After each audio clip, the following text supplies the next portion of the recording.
We'll start with a quick prayer. Our Father who art in heaven, hallowed be thy name. Thy kingdom come, thy will be done on earth as it is in heaven. Give us this day our daily bread. Forgive us our trespasses as we forgive those who trespass against us. And lead us not into temptation, but deliver us from evil. Amen. Amen. Amen. Now, for those of you who pray, that's good. For those of you who don't pray, pray that the guys that do pray are right. Because we're going to need all the help we can get.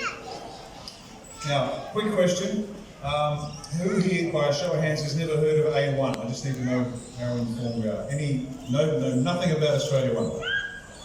We got one. Okay, we've got 1, 2, 3. Oh, you got a few. Good. Okay, very quickly then. Australia 1 is basically run by non-politicians. We're not politicians. I'm a soldier. The Victorian State Coordinator is a wrestler. The South Australian State Coordinator was a grandmother who played tennis and golf, and she was retired until she heard about what was happening. She met us and said, I haven't got time for this shit, I've got this country to save. So it's just average people, and people that ring up and say, oh look, I've been in politics for 30 years, you need to know what I know. And my reply is always, if you've been in politics for 30 years, you're the problem. Click.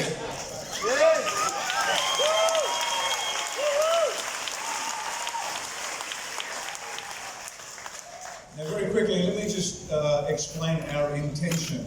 Because in the military, whenever you start a large complex operation, I'm talking tens of thousands of soldiers, tanks, planes, resupply depots, supply parts, all that sort of stuff, you start with an intention. It comprises 3 parts. And you've got to hear this, and more importantly, we have to remember it. Because it is the prism through which we look at every problem.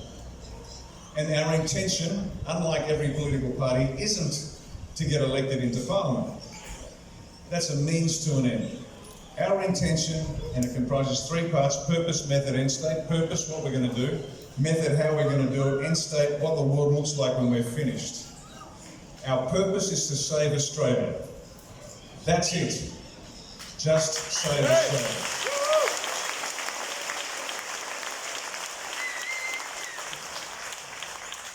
Now, the only way we can do that The only way we can do that and guarantee this never happens again, because there's no point winning the war and then 6 months later the bastards are back, correct? Right. So the method is this. We're going to create a moral political party, not religious, so relax. Moral, right and wrong. Everyone has a different, but we know what's right and wrong. You okay with that? I might start with a Christian pair, that's because I'm a Christian, that's not the point. Moral political party that will help every Australian reach their highest individual potential so that collectively we can all participate in the reformation of Australia. That's how we're going to do it.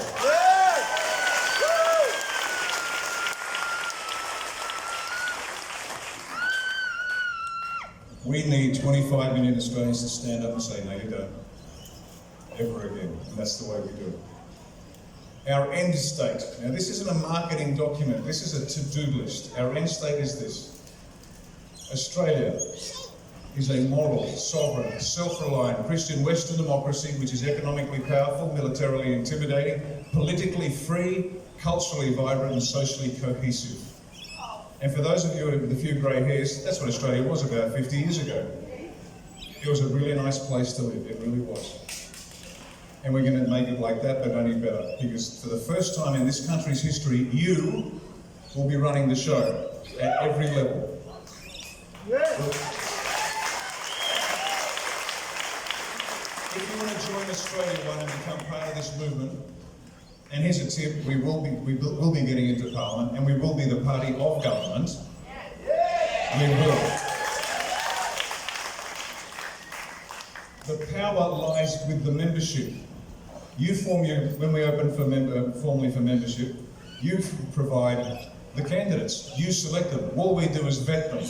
So let's say you've got the Newcastle electorate here, and half a dozen. That's an omen. Half a dozen foghorns turn up, and they say, you need my leadership. I am the once-in-a-generation leader. And you're going to say, no, you're not, mate. Because you couldn't organise a piss up in a brewery. What's going to happen is you get to decide who your candidates are. Better still, and we just vet them to make sure they're not pedophiles, bankrupts and other things like that. So you send the list of names up to us, we check them out, we send up back the list of names that you've selected and say, okay, pick your best. And then you'll have a presidential style primary where they get to bang it out to the back rows and persuade you they are a winning candidate that can muster the army that'll win that seat and do what you want. Does that make sense? Yeah. Now, if at any stage this candidate lets you down, you can sack them. And we're going to, and this is within the Australia One Constitution, you get to sack people if they don't do their job. Now, we're going to translate this, when we get into power, and we will, we're going to change the Electoral Act so you can do this anytime during the electoral cycle. Because right now, what happens is this. Has an election, some buffoon turns up and says, vote for me, I'll do everything you want. And then for 3 years they ignore you, because they're beholden to the party. And then they say, oh look, we're really sorry, we couldn't do it this election cycle, but vote for us again and we'll be okay. No. What's going to happen is the day after the election, if that member of parliament, and it's called a recall election, they're common in the United States, they're common in Switzerland, say, if that member of parliament lets you down and enough people decide this person's a busted flush, you can sack them. Now, how would you like the ability to sack your MP any day of the year if they let you down? How would that be? Yeah. This is a simple, and it's only one, but it's a simple, practical way that we make sure the power rests with you, because you are sovereign. You are sovereign. The government only governs with your consent. Now, unfortunately, because we've had so many governments over so many decades that have not passed on the way things really work, we have a couple of generations of people who believe that Scott Morrison is the king and can do what he likes. Believe it or not. So does he. He's a king pedo. I was up here in Newcastle a couple of years back doing a talk at the local RSL, and there's a young barmaid listening to what I was saying, and she was sort of pouring drinks, but leaning right over here because she was fascinated. Because this idea that she was sovereign was really new to her, and she came up at the end and she said, but I'm just a barmaid. And I said, yes, mate. But all power, all political power comes from you, and you, and you, and you, and every one of you. You are sovereign. That's where power comes from. And so we're going to have to guarantee, to bed this sovereignty issue into this organisation called Australia. One of the other things we're going to do to make sure they can never do this again to us is we're going to have a constitutional convention where you get to say how and by whom you will be governed. So we're going to have this educative process, so we're going to lay it in front of you what a good constitution looks like. And if you like the current one, great. If you want to change it, that's great too. But you will have a chance to design for yourselves how and by whom you will be governed. But I will guarantee you it will only be with the consent of the people, with your consent, that these people in Canberra turn up. No more career politicians. No more career politicians. At most,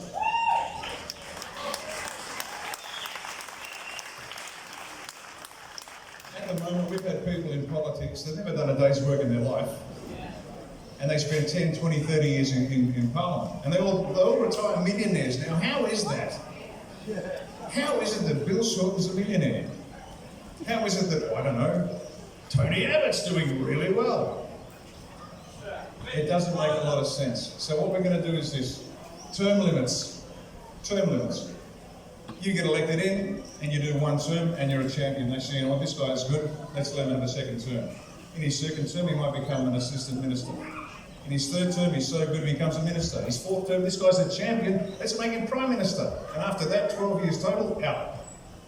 Because out of 25 million people, do you think that we can find 151 decent sods who know what the hell to do to help run the country? Of course we can. This is how it's going to be. It'll be like jury duty, a pain in the butt, but somebody's got to do it. There you go. And you'll have control. So the reason I tell you all of this is because this is the basis of A1. You are sovereign in every sense of the word. You. The power comes from every one of you. Now, with that comes responsibility. Who's going to save this country? Look in the mirror. Look in the mirror. There's the only person you can trust to do the right thing. Make sense? So every one of us has to step up and do our bit. I'm doing my bit. Wife's doing her bit. We've got a whole bunch of people. You guys here get it. That's why you're here.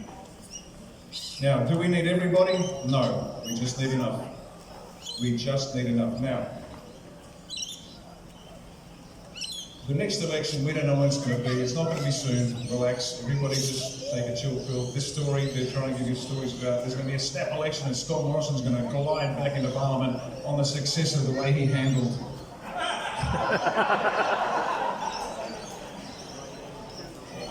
He's going to fast track to jail as far as I can tell.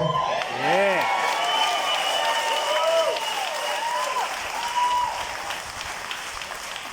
You know, putting aside whether COVID was created or natural, whether it was accidentally released or fired off as a bioweapon, just put that to one side, and that will be examined.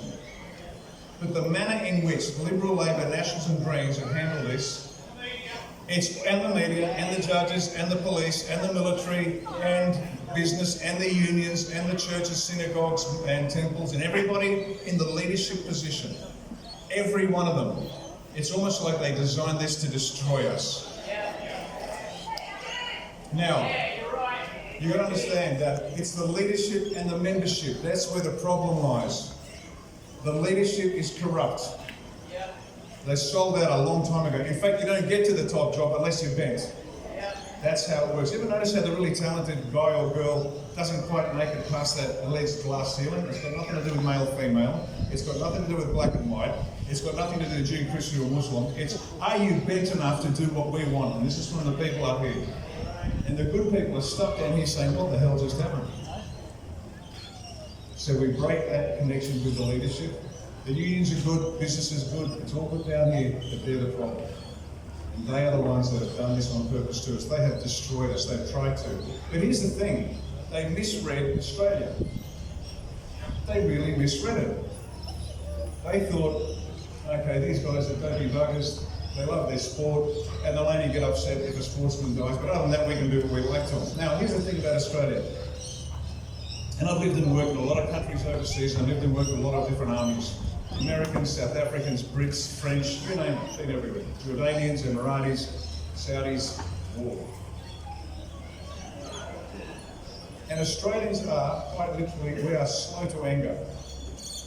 We'll just take it, and we'll just take it. Doesn't mean we're a bit cranky, but we'll just take it. But eventually, they go too far. And when you piss an Australian off, you're in for a flogging. Yeah. And that's what's happening now. We don't start fights, we by Christ we finish them.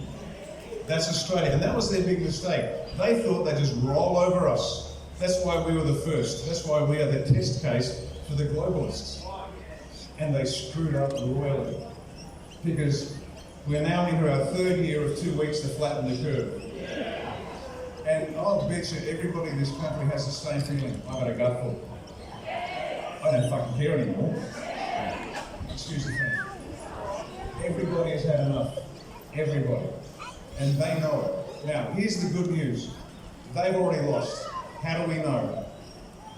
You watch a football match, or in my case, you watch a battle and you read it and you see how things are going. You watch a boxing match and you see that they're going at it. And one of them starts, their arms are getting a bit heavy and they drop a fraction, and the knees are a bit weak. Or you're reading the run of play and you're watching the other side, they're a bit slower on the ball. They're knackered, they've lost, they've got nothing left, and you can tell. Here's some proof. If they were still in charge, our police commissioner would still be Mick Fuller. The man who got the copper, commissioner for police, who got 2 pay rises in 2 years, and the pay rises alone hit $200,000. Now that's suspect in and of itself. But he'd still be the police commissioner, but he's not.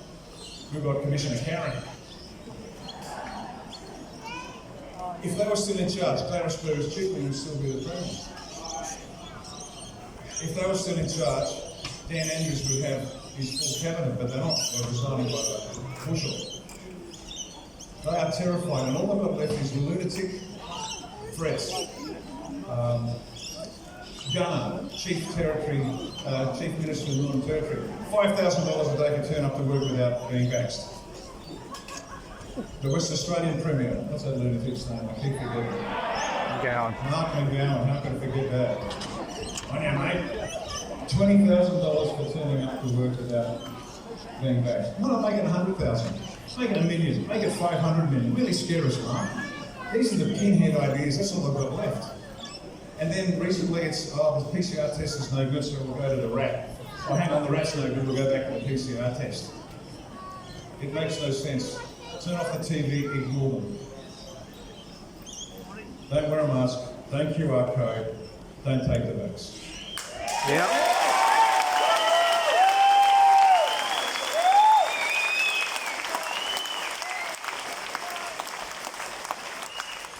They cannot stop a mob, and I don't mean a violent mob, because as you know, we're all about non-violent, non-cooperation, no consent. We don't want to start fights. We don't need to do that. I'm the only political leader in this country who actually knows how to run a coup d'etat. Let's do it. It's not going to work in this country. It's just not going to happen. So the best way we do it is peaceful, non-violent, non-cooperation. The other reason is you don't want that sort of thing in your history, because civil wars and internal dissent, those wounds never heal in a country's history. And you look around the world, that's something we don't need. And we're Australians, we don't need that. Because there's surf to be surfed, there are barbecues to be eaten, there's beer to drink, and there's a good life to be had. We haven't got time for that other nonsense.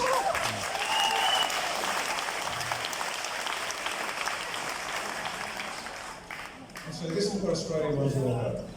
We're going to take back the country, we're going to do it peacefully, we're going to do it legally, we're going to do it with the consent of the government. Everything is with the consent of the government.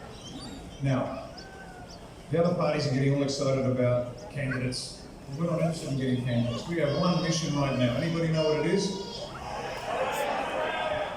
Save Australia. And the subordinate primary task now is to build the army.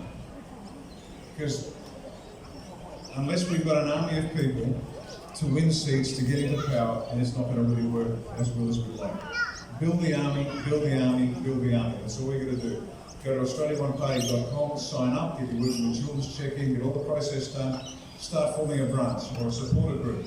Minimum 5, maximum 30. And this is designed to minimise branch stacking. Make sense?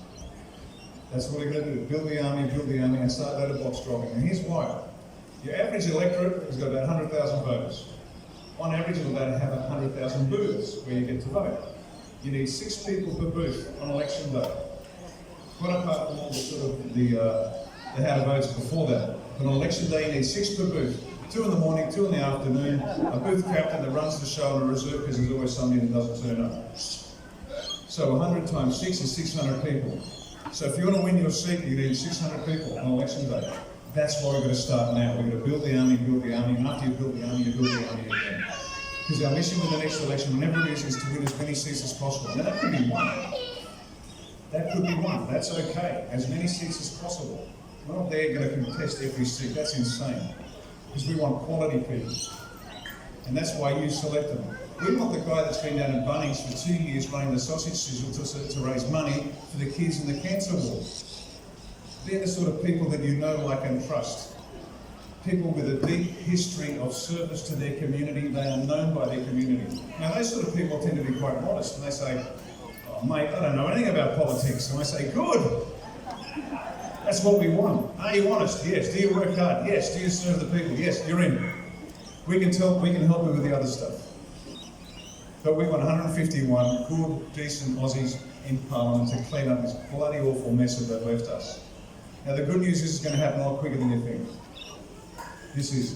We are closer than we know to victory. Because as I said, people are falling. What's the dominoes? All these high-flying politicians and police, they're all falling over. Internationally and nationally, they are falling. There's nothing left. This could be over in months.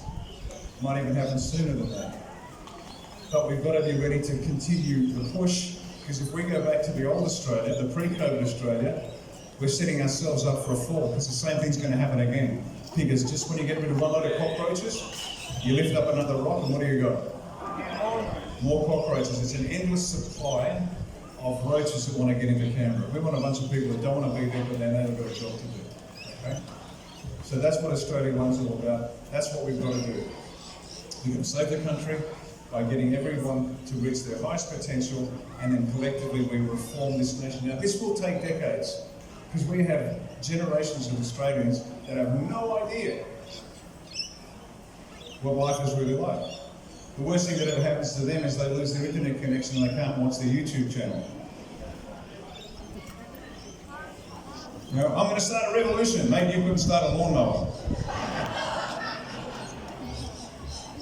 We're going to help these people get back on their feet, and this requires education, understanding where we come from as a civilization. We've got the world's best civilization. It is the most benevolent. It has freed more people from slavery. It has created more wealth. It has donated more wealth to the poor and dispossessed on the planet. And I've lived and worked in a lot of third world unpleasant places, let's say. I can tell you there's no place like Oz. Good, decent people, and it's fantastic. We travel the countryside doing talks like this, and just the decency and generosity they have in Australia, it's fantastic. They misread us, folks. They misread us badly. We're going to win and they're going to lose, and we are so close, but we can't afford to back off. We've got to keep the pressure on as far as anyone's concerned. We've got to obstruct, raise awareness, and get more people not wearing their masks, not QR coding, and definitely not getting the vaccine. Particularly now, I mean, it's bad anyway, but now they want the kids 5 to 11. And we've already had, what, half a dozen deaths? Spread the word as gently as you can. Because can you imagine the pain that a mum and dad are going to feel when they find out they just killed their kid? And Australia's going to go nuts. And I don't blame them. So, A1's about saving the country. That's what we're here to do. Does this action save the country? Yes, we do. If it doesn't, we don't.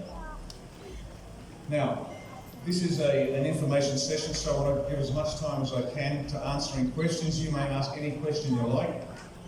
Shout it out or wander up if you want to. I'll repeat the question up here. And you know, there's no holds barred. You can ask me anything, and I'll do my best to answer. If I can't, I'll tell you that I can't, or I don't know, I'll tell you I don't. I'll start the ball rolling. Why have you been married 3 times? Because I'm a bloody idiot. Next question. Okay, yes ma'am.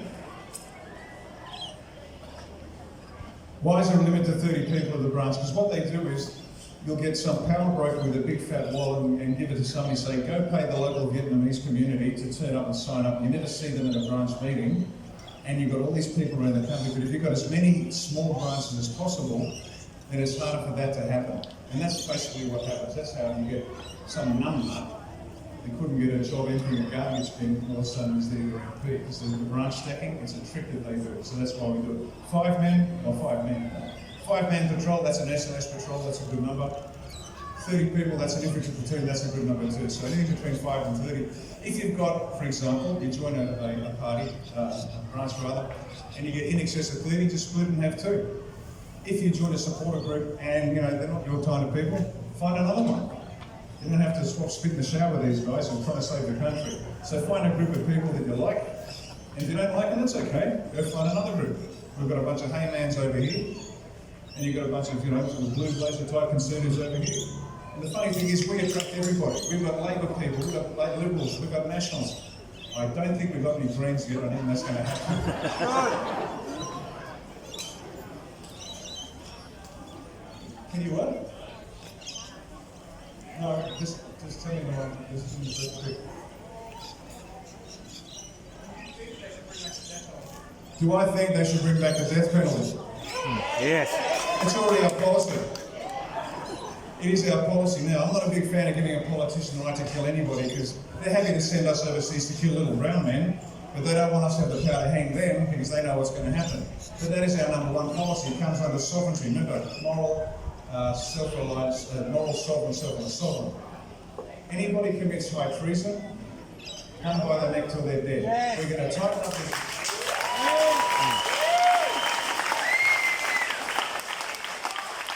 Now this is a next part. This is they go through a fair trial, and if by the definition of treason they are found guilty, they will be hung. If it doesn't want hanging, and it's say a charge of sedition, which we will tighten up once again, they'll spend the rest of their miserable lives in jail. And they will pay for their own incarceration. It'll come out of their superannuation or trust.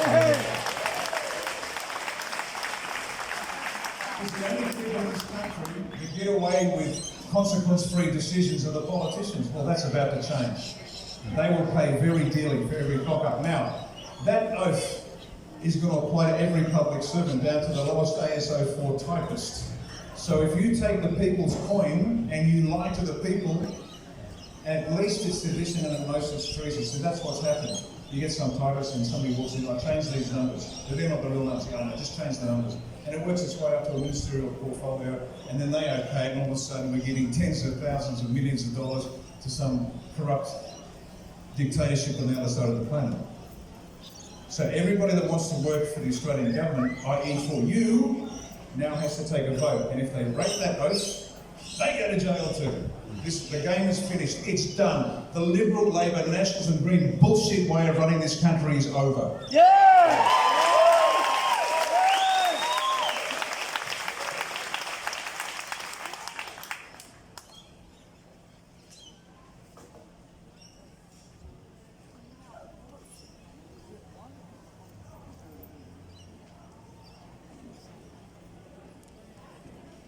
Okay, the question is, I mentioned the young lady here, says she heard the talk in Taree, and we're talking about what's happening in the next 3 months, January to March. There are concerns with all sorts of things, food distribution through to the banking system, through the dollar. There's stories about the collapse of the fiat currency. If you don't know what fiat currency is, money created from thin air. The best I can read is this. Now you've got to understand that we are planning to save our country on our own. We're not hoping somebody's going to save us. We have to save ourselves. Now if somebody else comes in to do something, that's great. But we have to save ourselves. What we're going to do long term is we'll ensure that the Australian currency is backed by precious metals, genuine currency. It's actually worth something. It has intrinsic value. Right? This is key. Now, in the meantime, what is going to happen between now and whatever happens, happens. That's hard to say. Now, I'm not a financial advisor, so don't take my advice on the matter. You've got to use that disclaimer these days. Precious metals are always a good thing. Silver's going to, I hear the financial advisors saying buy silver. Silver's going to go through the roof. It might double and then treble in value. That's not my advice, so that's what I hear people are saying. If you stint, there's not much you can worry about anyway. But it would be imprudent not to prepare for some sort of instability. But once again, we are not alone. The whole world is doing this. They are all working together to make sure, and they understand that. The globalists would love to see the economy crash. Why? Because then there'd be no financial backing to anything that's out there, which means there's no food, which means we'll be killing each other for a tin of baked beans and boys. They would love to see that. So what I've been recommending now for months and months and months, go out and stock up and get about, I don't know, 3 months worth of food. 1, 2, 3 months of food. Simple stuff, tins, stuff like that, to get yourself any rough period. Now, is it going to be a rough period? I don't know for certain, but I know that we're heading for a bit of a rough patch as we transition from whatever this is to something else. So you may not want to be on the street. You may want to be sitting at home quietly or eating your pork and beans. Great. So, and also make sure, like we've done, have a store for the people next door that didn't bother stocking up. They come knocking and door saying, my kids are starving, do you have anything? And give a little box of this and UHT milk on live milk, here's some tins, here's some pasta, here's some rice, here's some stock powder and a few sauces. Okay? Just plan ahead. Don't panic, just plan ahead. Okay? So the next 3 months, it's hard to say what's going to happen. But we'll be making sure that whatever does happen has a minimal effect on the average Australian. Okay? Yes, sir.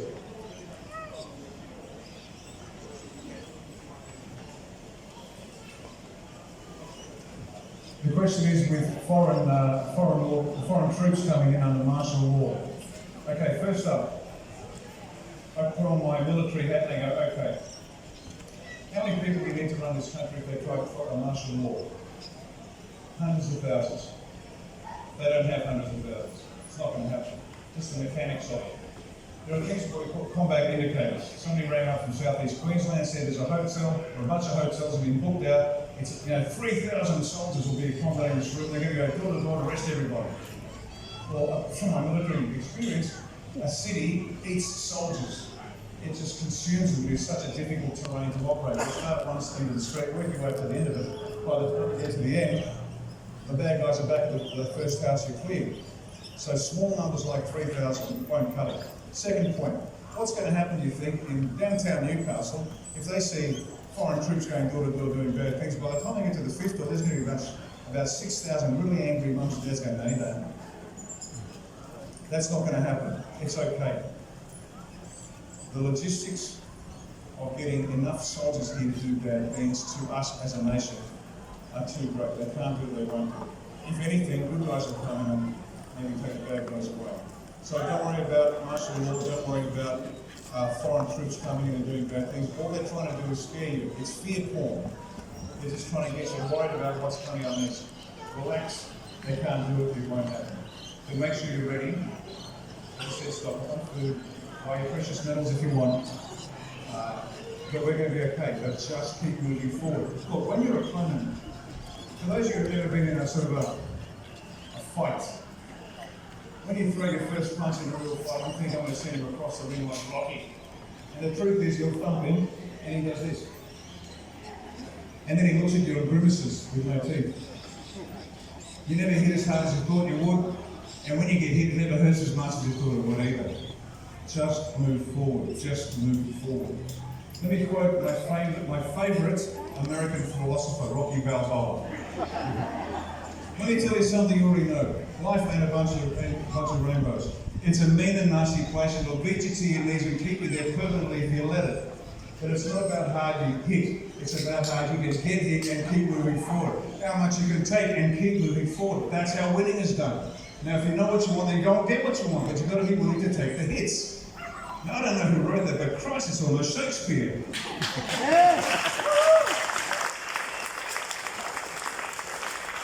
You've got to be willing to take the hits, and it doesn't hurt as much as you think. And for those of you who are scared of having nothing in the bank, because I was in the military for nearly a quarter of a century, 24 years, and I started several businesses up, and some of them went sour. That's business. You put everything into it, your heart and soul, and all your savings, you end up with nothing in the bank. Now, the first time you hit zero, you're terrified. And then you realise, you know what, I survived. I reckon a few mates, I'm skinned. You give me a couple of $1,000, and you get through. So don't be afraid. I've bounced off zero so many times now, I just go, yeah, okay, here we go again, no problem. And you may have heard the famous rice and onion story. You manage somehow, you manage. Now, nobody wants to ring up a friend and say, oh, can you lend me some money, I'm skinned. But you do it, you get past it, pay them back, and you move on. Fear is their only weapon. Stand up, take the hit, it doesn't hurt that much, you'll be fine. And it won't last as long as you think. It won't last as long as you think. Yes, sir?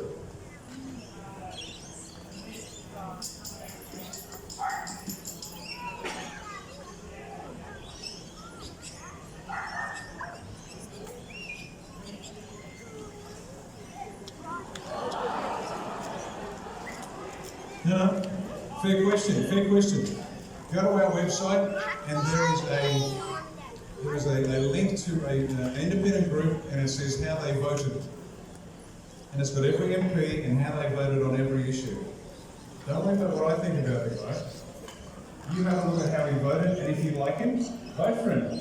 If you don't like him, don't vote for him. That goes for me as well. Not that I voted on party, so you can lie same way they say. Well, it's a fair question, but just look at how he voted. His record speaks for himself. Yes, ma'am. The question is what do I think of Craig Kelly? So go to the website, how they voted, check it out. Yes, ma'am.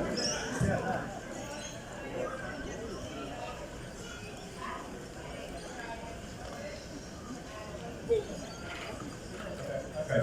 What do I think about TAP, the Australia Project, and what I'm going to do about councils? Let's go to the last one first, that's my favourite. Councils are unconstitutional. Yep.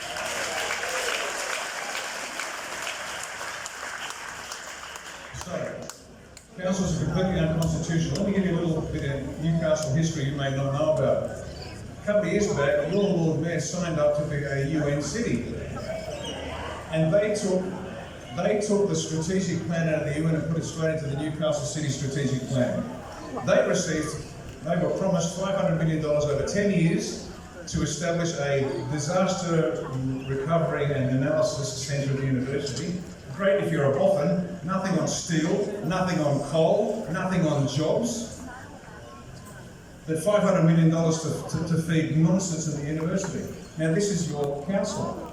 Now, state government, That's constitutional. Federal government, that's constitutional. The federal and state governments know exactly what's going on. They are being subverted by the UN by going directly to your councils. The councils should be, and they will be, removed. Absolutely removed.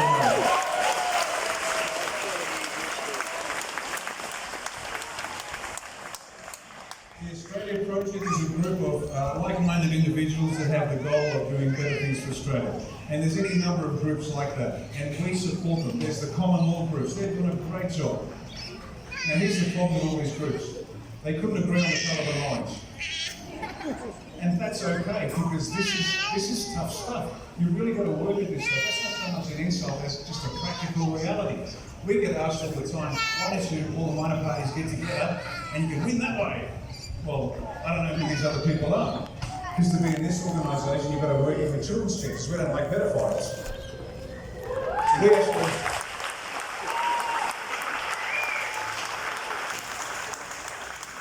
When I ran in Queensland at the state election there, the LNP, Liberal National Party, they combined up there because they were so weak as individual parties, they had to combine. They contacted us, said, mate, we love what you're doing, we've got 5 branches ready to go. You'll be the front man, and we'll rebadge, and you'll have definite representation in the Queensland state government after this election. I said, no, thank you. And they said, why not? Don't you want to get into politics? I said, no, I want to save the country, big difference. It is the problem with the LNP. You lose a lot, and I like winning. That's point number 1. Point number 2, I don't know who the hell you are, because we have standards. And I said, yeah, we want to speak about that. Can you get rid of the requirement for pedophile checks? Doesn't take long for the penny to drop, does it? The filth of the Masonic organisation has penetrated every instrument of power in this country. Now, for those who might be here, who might be Masons and at the bottom end and think it's a nice gentleman's club where you get to promote the business, time to wake up and smell the coffee. Because if you are sick and you're into kiddies, you get up to the middle level. And if you are really, really sick and you like satanic ritual abuse, you go straight to the top. That Masonic filth is the core of our problem. That's how they control everybody. And you can pick any one of them. The polity, the bureaucracy, the judiciary, the military, the constabulary, media, academia, big business, unions, all of the church, all the religious faith, all of them, every last one of them. They're being penetrated by the Masonic filth. And that's why we come out so hard against them. The only people that do,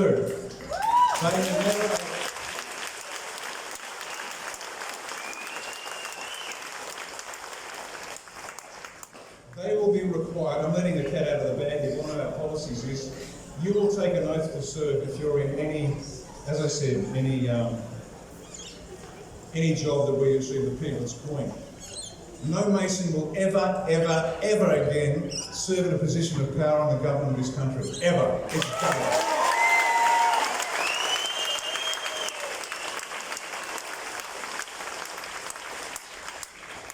So back to TAP. We wish all these people well. But in the military, if you're attacking a hill and you're coming from different directions, we call it an attack on converging axes. Give me an example. The rate of assault of an infantry organisation attacking a hill is 4 kilometres per hour, at best. So you're planning it, you start here, they finish there, 4 Ks at best, they'll reach you at this time.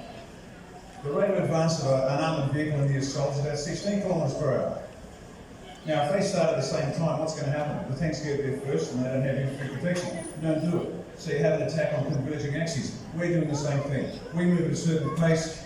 The other small parties move at a different pace. They have different, slightly different agendas. TAP has a different agenda. Everybody fights their own fight. And whoever gets to the top of the hill at the end of the battle, well done, we'll shake hands and we'll sort things out there. But you can't. It's naive to think you can hold hands down the bottom of the hill and all move at the same pace. Because the tanks want to move hard and fast. Make sense? It doesn't make sense to do it. And as I said, we all have very, very different beliefs, very, very different policies. We're very, very clear on what we want and what we stand for. So it's Darwinian survival at its best. We'll see who's at the top of the finish and then we'll sort it out.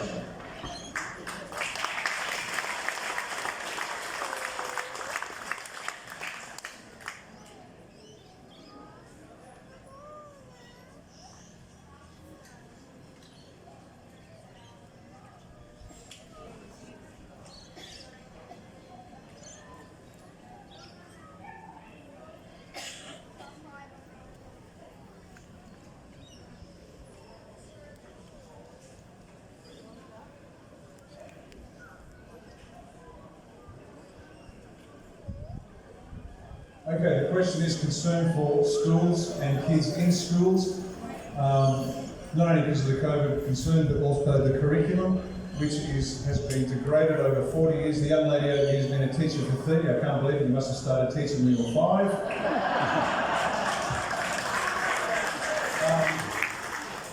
What about homeschooling? What are we going to do about education? Okay.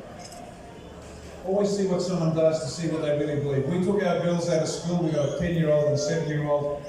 We took our kids out of school for exactly that reason. The curriculum was appalling.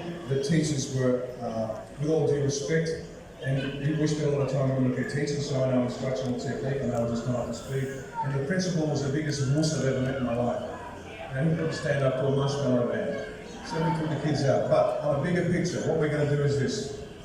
And as usual, we think about it deep and make sure we go hard. Homeschooling is going to be a real option, but we're going to provide real support to the parents. Let me give you an example.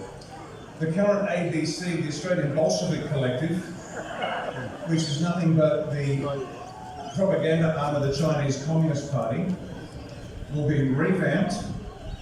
We'll get rid of all the communists out of that organisation, and we will use the mechanisms that they have, all the channels they have, to produce educational training videos and documentaries, the real history, the full history, nothing but the truth, good, bad and ugly. And this will be broadcast at a primary school level, secondary school level and tertiary level on the ABC all the time, so you can plug in and it'll be there. I want to do history, first year history, Australian history will be there for the homeschoolers and anybody that wants to turn it on, because we don't know our own history. And how the hell do we know where we're going if we don't know where we came from? So that's point number one. We're going to back homeschooling and give you the real support, so mums and dads, because we do the same. We've got nothing else to do, of course. We're going to back mums and dads and give them the resources they need to do homeschooling if they wish. For those that want to go to a traditional school, no problem. Instead of the money, and this is how it works, let's say this gentleman here, Mr. Tin Head, is a principal. Well, he gets a certain amount of dollars per student in his school from the Department of Education, and then he or she spends that money as he or she sees fit. You get no say. You turn up and have to do what he says. Well, we're going to turn that around. Mr. Tin Head here doesn't get the money anymore. The money goes directly to every parent, for every child they have, and they say, right, you've got, so education vouchers. So you've got 3 kids, you get 3 times whatever the money is. Let's say it's $5,000 just for easy maths, okay?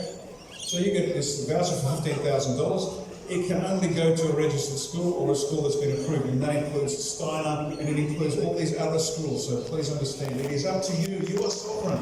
If you want to teach your kids a certain way, as long as you teach them the right things in terms of reading and writing the basics, how you do it's entirely up to you. So you get this voucher, and you go to the good school. Young lady over here is the principal, and her school, what's her name now? Deb. Deb runs a really good school. The parents love it, the kids love it, the teachers are fantastic, the results are through the roof.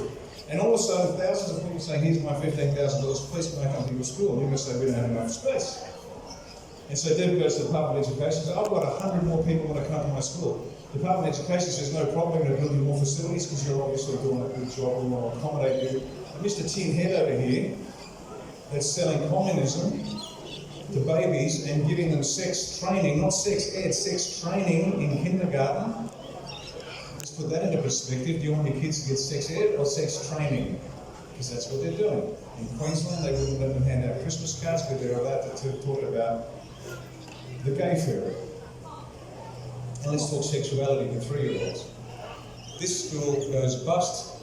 The headmaster and the teachers are out of a job. Why? Because they're freaking incompetent, or corrupt, or both. And the good schools that the parents are happy with, because you are sovereign, they thrive and survive. Does that make sense? The power's in your hands.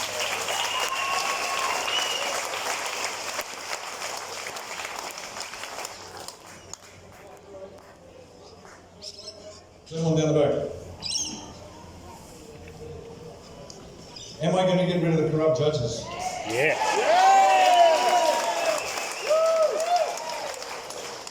They're number 2 on the list after the pollies. There's no shortage of corrupt judges. I don't know if you heard the interview we did with our union friend, John Wilson. He was actually up before the beak, and John was giving him a little bit of a nudge, as John's want. And the judge actually said to him, he opined from the bench, he actually gave him a sort of thinking out loud. That's how arrogant these people are. He said, you know, Scott Morrison's not strong enough. We need the New World Order in here as soon as possible. So he's one of those Islamic filth that wants to keep this corrupt little cabal running.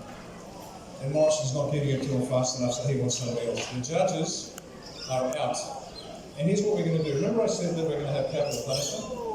Well, we're an equal opportunity hangman. We really are. We don't care if you're male or female, black or white, judge or colleague. If you are worthy of it, after a fair trial, we're going to hang judges too.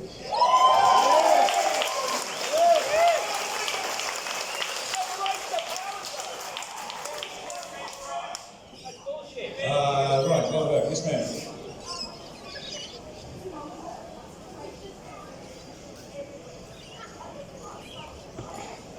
The question is concentration camps building everywhere. Are they for us? They were for us, but I've got a new population group that I'm going to put there.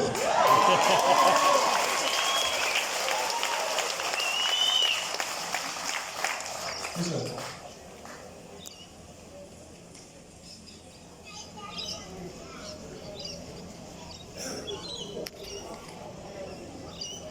The question is, the young man here believes that the Australian Electoral Commission is going to increase electronic counting machines.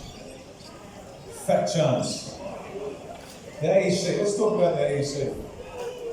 There's a famous quote attributed to Stalin, who knows whether it's true or not, doesn't really matter. It doesn't matter who you vote for, who counts the votes. We know that. And we know that we have not had a fair election, a clean election in this country for 40, 50 years. How do I know that? A couple of books by Dr. Amy McGrath, called The Frauding of Votes, The Frauding of Elections. Her analysis and research is without peer. She was married to a very, believe it or not, clean judge. This guy was a very good judge, so she's steeped in that. She's written a couple of books, the evidence is there. For the older ones in the crowd here, do you remember Bob Bodman, the investigative journalist, Bob Bodman? His investigations back in the 70s were so good that they led to 3 royal commissions. This one rare beast, he's a journalist and he's actually telling the truth. How dare he? Anyway, Bob Bottom did the intro to one of her books. We've not had a fair election in this country for decades, and everybody knows it in terms of the parties. They know it and they don't want to change it. And so what happens is, you get the AEC, and the head of the AEC is an ex-military guy. I think I was at the Royal Military College with him. Nice bloke. I think it's 2 short planks, but nice guy. Now, I'm not saying he's corrupt, but this is the way you do it. You get some deadhead to run the show, who just looks at the paperwork and signs off on it, and you surround him with crooks. Does that make sense? So he takes all the heat, and they do all the dirty work. Now, how do I know they're dirty? Well, I don't know for certain, but I can tell you this, the Australian National Audit Office did an audit of their systems 7 years ago, and the AEC still hasn't implemented those recommendations. There was wasn't an audit, it was an examination of their performance in the 2016 election, and the response was, it was appalling. And yet the head of the AEC, the box head, I can't remember his name, said he's very proud of it. It was impeccable, but there's room for improvement. That's like saying I'm not pregnant, but I'll be delivering next week. So the AEC is flawed as a system. The electoral roll is so corrupted. It contains thousands upon thousands upon thousands of names that don't even exist. And here's how they did it. The Labor Party, in their own power, changed how you got onto the electoral roll. In the old days, you'd have to go up to an authorised officer who was checked out and had a responsible position to do this, and provide evidence of who you were, proof of identity, proof of address, and proof of eligibility to vote. And once you did that, you were signed off and you were put on the electoral roll. Labor Party changed that and said, you can go to anybody that's enrolled in that electorate and get them to sign off on it. So that's not open to corruption at all, is it? So straight after that, thousands upon thousands of dodgy names were included on the electoral roll, including, for example, you see the beach down here, and you've got the houses, and you've got the beach. Well, on the electoral roll, there are streets which actually have a beach on one side, but magically they have houses down there with names on it. That's how bad the electoral roll is. And the head of the AEC, if he doesn't know it, he needs to be sacked. So it is utterly corrupt. That's why occasionally I make the statement, no election until it's clean. No election until it's clean, because we know they roll it down. How do you steal an election? Easy. As you know, the safe seats are the safe seats, and they win by thousands and thousands of votes. 60% to one party, first preference, no problem. But the elections are won on the marginals, and the marginals can be won by as few as 15, 20, 30 votes. And the Labor Party boasts about this. They get 20 people in a bongo van, they get 20 people in a bongo van, and they'll go to several booths. So that's 20, let's say they only go to 5. It's more than that, but for easy numbers. So 20 people go in a bongo van, and they vote multiple times at 5 different booths, 5 times 20, 100 votes. You get 5 bongo vans, 500 votes. You've just swung the seat. Now, when Hawke was elected, it is alleged that the Labor Party were hooting and hollering that they had previously flipped electorates, but this time they flipped enough electorates to flip the election. That's how it's done. And that's why we're not going to have electronic voting machines. And anybody, listen carefully to the polls. If anybody's saying we want electronic voting machines, Clive Palmer. If anybody's saying they want electronic voting machines, check the record. You know there's something stinks. Let's just put it that way. No. Paper ballots marked off very clearly. Now, we're not going to have an election. We won't allow an election until the system is cleaned up. It is corrupt to the core, and if we have an election tomorrow, I can tell you who's going to win. It's not going to be the people. It's time Australia won. What do you reckon? Yeah.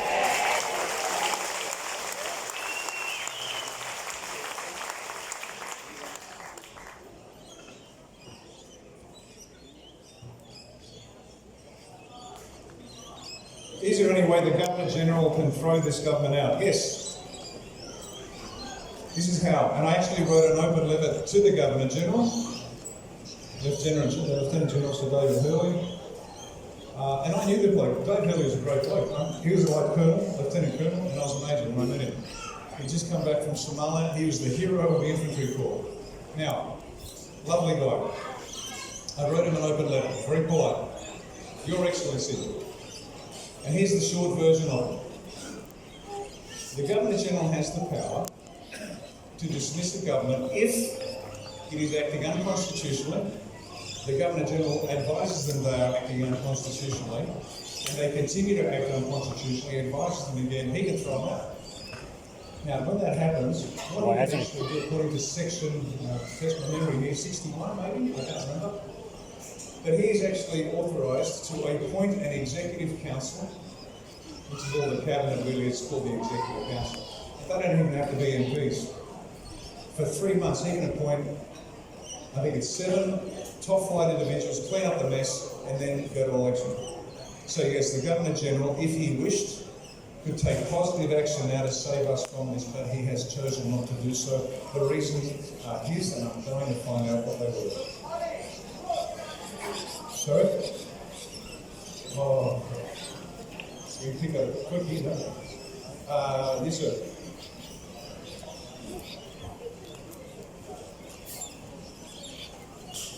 Gentleman here's read our policies, and we've only got a few outline policies. We don't want to give away too much too soon, and he asked about the Bill of Rights, our position on that. Now, the Bill of Rights relates to a list of rights that the people have which are enumerated and included in the Constitution, like the Americans, they have a Bill of Rights. We have the 1901 Constitution, only 8 lawful amendments, lots of unlawful ones, but only 8 lawful ones. But what we found out, if there's anything good about this COVID nonsense, is we found out we have very few rights embedded in the Constitution. Common law people will argue that there are rights drawn from Magna Carta all the way through to modern day, and once again, you can't get 5 of them to agree. They will all argue, and that's fine, that's the typical legal position. But the question is about Bill of Rights. What we end up with is up to the people.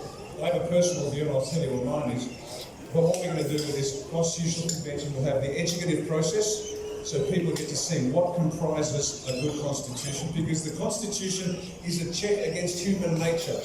You've got to understand that it is a check against human nature. But here's one element I'd like to see in it. For example,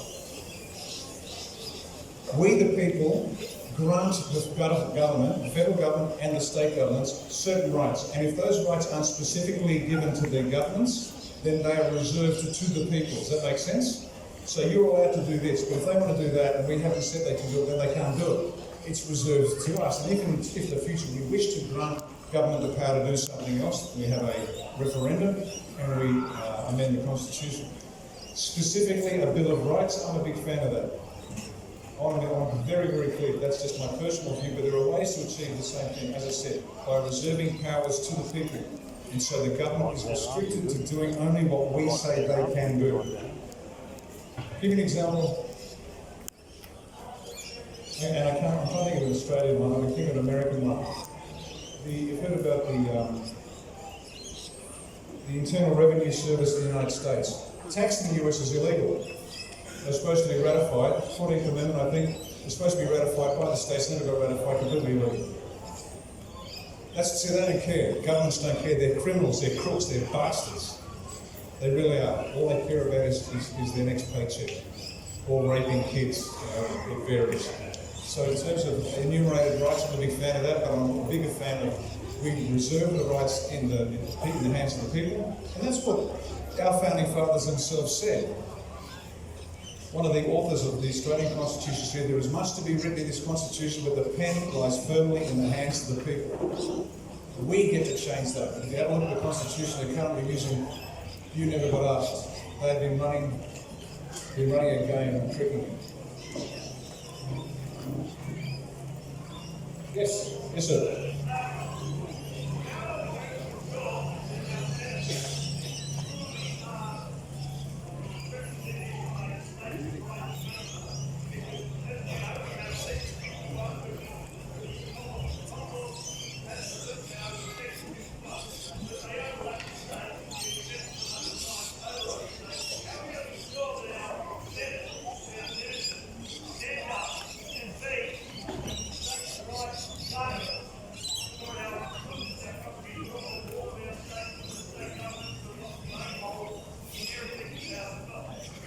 Good question. The question is, how do we guarantee that the senators do what they are actually required to do according to the Constitution, which is represent the states?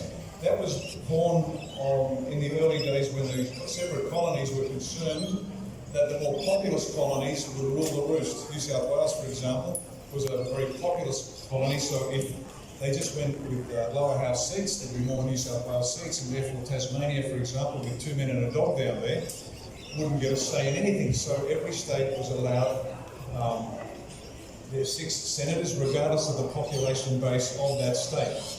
Now that can be argued provides an inequity in terms of representation. But as the gentleman said, their original intention was to guard the interests of the state free from the local party politics. Now in reality, that doesn't happen anymore. You're in a party and away you go. The same mechanism that we're going to apply to lower house members, if a state decides that one of its senators has sold out, they can sack the senator. So now, what that means is this sword of Damocles that hangs over all the politicians, hung by a thread, if you know the story about the sword of Damocles.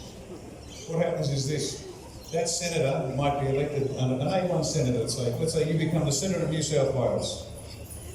And he's a great senator because he listens to the state. He's still consistent with A1 policies, but he's not going to sell the state out to something else.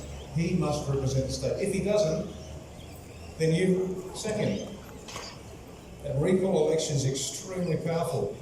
You get to hold them to account. So they are accountable. This young man here, your new senator for New South Wales, is accountable to you 24/7, 365 for the whole electoral cycle, not just at election time. The power must rest with the people. They get to sack a senator. You don't like the senator you think they're selling out, you can sack them. Now, this is going to be lumpy. Just so you can understand, I know this. This is going to be lumpy. Why? Because this is the first time Australia's really governed itself. We've handed it off to a bunch of people and they've come back and said, here you go, and we've gone, okay, whatever. Let's get back to the footy. So this is going to be really untidy. There's going to be messes and sackings and breaking of rules as we settle into this, because we're, frankly, politically, we're a bunch of adolescents about to reach adulthood. Does that make sense?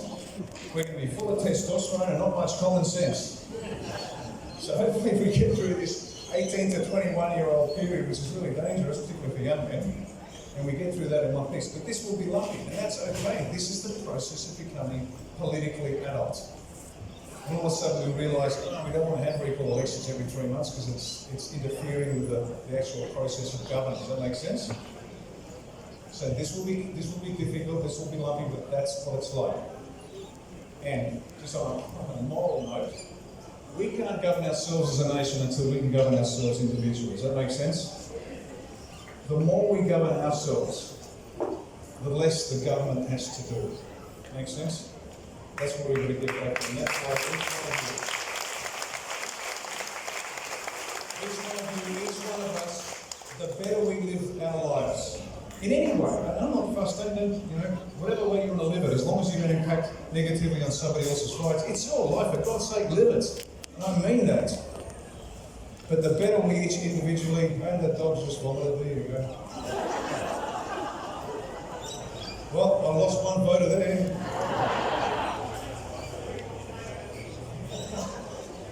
The better we each individually live our lives, the better this country is going to be, regardless of what's going on outside. Okay? Right, next question. Yes, ma'am. How do we stop the genocide of our children and media? Stand up and bring the country to a halt. Turn up tomorrow. That's it.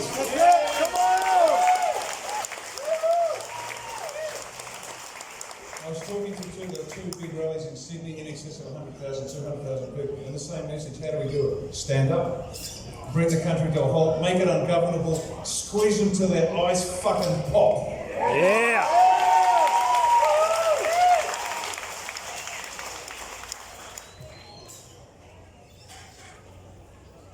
Take your kids out of school, for God's sake. Look, we had a friend who we found out she was getting her kids vaccinated next week, and my wife very gently said, "Well, please don't. There's stuff in that injection that is so bad." And then the first one died, and the second one died, and she rang up again and said, "Please, look, 5 kids have already died from this. Please don't get it done." And she agreed she's not going to get it done. So from bringing the country to a standstill to gently, very gently, because anger doesn't persuade, let them know. But for God's sake, have you seen those? I think they did in New Zealand. There was a group of individuals, and they're about, 50 metres apart, each with one word on the sign. And the first person would have a sign that said, "Don't, you drive 50, vaccinate, 50 metres, you're," anything. Do something. Get half a dozen people, don't vaccinate your kids, it will kill them. Like anything, but yes, I agree with you, because this is driving us mad. So hang on. Yes, sir.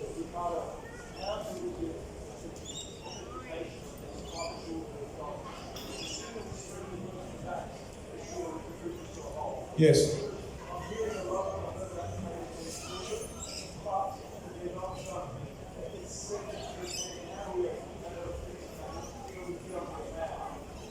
That's a great question. How do we authenticate the facts about all these reports of kids being killed? It's a tough gig. We've been caught out. We've reported things that turned out later to be incorrect. Understand, this is a messy business. If you get one wrong, it doesn't invalidate everything. We've got to be adult about it, but do your best. And understand that they will do this. They will tell lies to scare you, to upset you, to provoke you into violent action. That's what they want. So the best thing you do is just do your best. On your best estimate, on the balance of probabilities, is this true? And you can phrase it in different ways. You can say things like, and this is true, this has been validated, they stopped the animal testing for these experimental injections because the animals kept dying. This is a fact, and you give them the link. The head of the World Health Organization, Dr. Tedros, was the number 3 man in a terrorist government. He got his stripes. In other words, he won the support of the World Health Organization by covering up a cholera epidemic in Egypt. These people are bastards. Why are you listening to them? In fact, during the Manara by-election, excuse me kids if I swear, it's called political Tourette's, I do apologise. My wife suffers from it worse than I do, I can tell you. Manara by-election, I was running there, and the ABC rang me up and I knew it was going to be an ambush. And it was, I just didn't know what's an ambush. And they hit me with a little bit of conspiracy theorist, and I said, no, not really. I get my information from here. And they said, well, we get our information from reliable sources. And I said, who? Dr. Tedros, the terrorist, the Ethiopian terrorist communist. And and you almost hear the producer on the radio going, cut, he's killing you, stop it. Next day, our foreign minister, that bloated thing, came out and said, oh, well, the leadership of the WHO might be a bit dodgy, but on balance, their advice is good. That's how powerful it is, folks. If you think you don't have power, you do. Sometime at the end of last year, I asked everybody, ring up the ABC and ask them why they're protecting pedophiles. And they did, and they started attacking them. They started on a whole range of issues. The ABC came out a couple of weeks later complaining, we're not the enemy. It works. They want you to think that you are powerless. That's their biggest weapon. That's their success.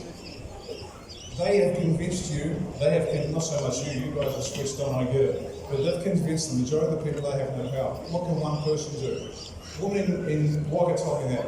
Her mother said to her, what can one person do? And this young lady, out of sheer loneliness, started the Stand in the Park movement. And there were hundreds and hundreds, after a few months, hundreds and hundreds of people standing there. And I looked and said, well, your mother was wrong. Look what one person can do. You can do it, folks. You have to do it. You have no choice. Children's lives are in the balance. Take a day off work, get a sign, get half a dozen people, get the word out there. These injections kill.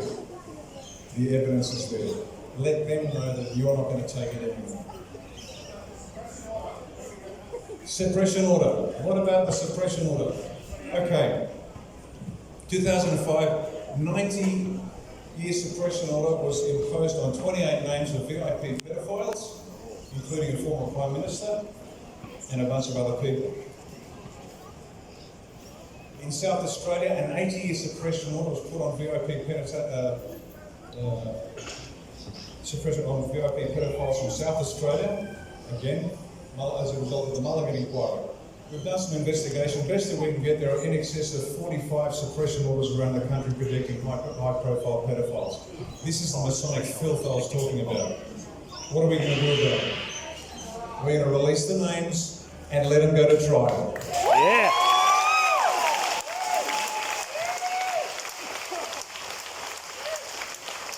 Now, to sexually abuse a child is the most horrific crime. In fact, prison has one moral law. Anyone know what it is? You kill the pedo. Well, we're going to send the pedos to jail and they're going to get all the sex they want once they're not going to jail.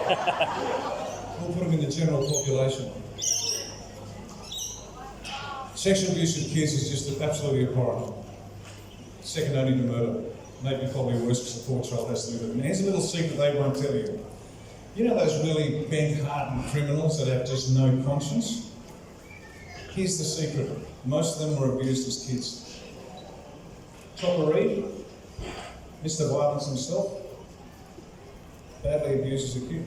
So you smash a kid that way and he's at an early age, and the boys just become these violent criminals. Not all of them, a good number. Not all. Some get through, some don't. My point is this. They have perpetuated this myth about men and about crime and about life and about humans. They've tried to convince us that we are a cancer on the planet. We're not. They are the cancer and they have to be cut out, and they will.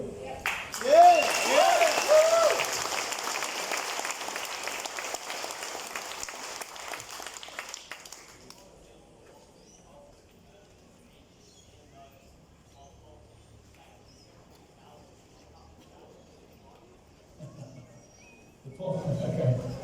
A lot of people lost their jobs. Ambos, fireys, nurses, the lot.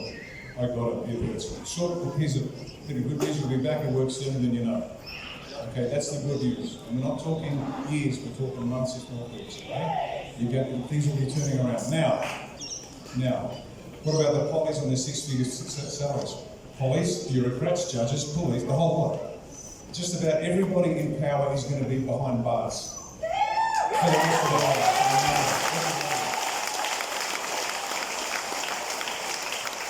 Nuremberg 2.0 is real. In fact, who's heard of Rainer Fulmick? Yeah. What do you think of Rainer? Awesome. Rainer Fulmick contacted A1 and he wants to interview me. We're doing it tonight. Yeah.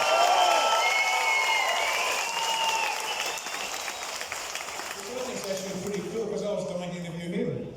But he wants me to talk to their committee. and let them know what's really going on in Oz, because the story they're getting, it's all misery all the time. It's not. We are so close to victory, it's not funny. We are so close, we are so close. They are about to fall. They have fallen. And here's the evidence again. 6 months ago, would you have heard one negative story about COVID on the media? Not one. How many are you hearing now? They're starting to come out. Now, think about this and how it's being orchestrated. And this puts the lie to the violent response that we need to do. Imagine you've got some genius like David Koch, right?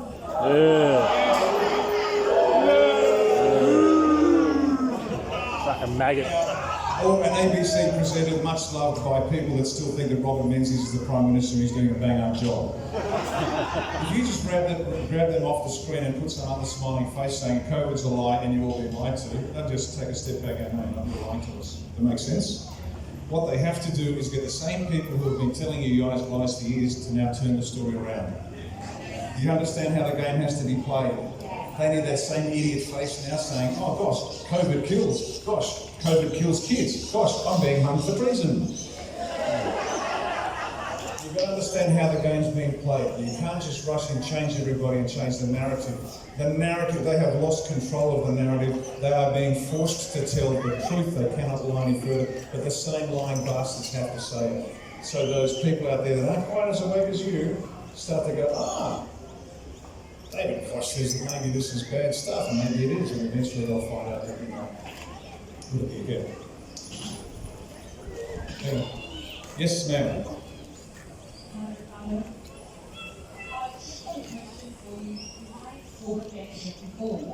How will A1 win when we have a two-party preferred system? By the time we get to the election, there won't be two parties anymore.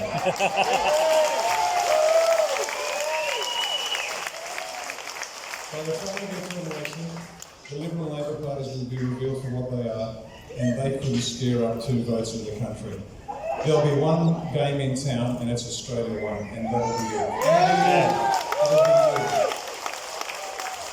Because in Newcastle, they're not voting for me. They're going to be voting for one of you people, because one of you is going to stand up. Does that make sense? Yeah. So it's going to be A1, but they're going to be voting for you, and you, and you, and you. That's how we're going to win. Liberal Labor, their model is done. It's finished. It's busted. They are so busted. As I said in Tasmania recently, they said even the hardened Liberals have left the party now. And I'm talking about the membership, not the leadership. The leadership are busted flush.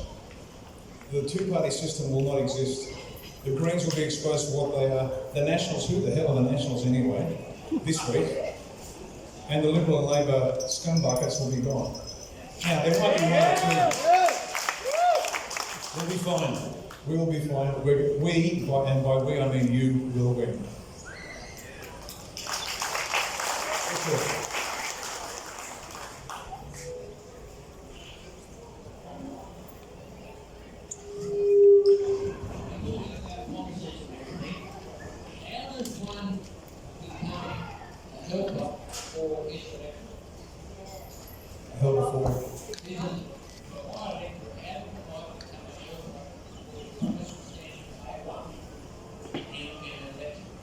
Go to AustraliaOneParty.com, sign up as a supporter, and start letterbox dropping. Build the army, and after that, build the army, and after you've done that, build the army. We need hundreds of thousands of people with an A1 shirt saying, to the bad guys. Say again?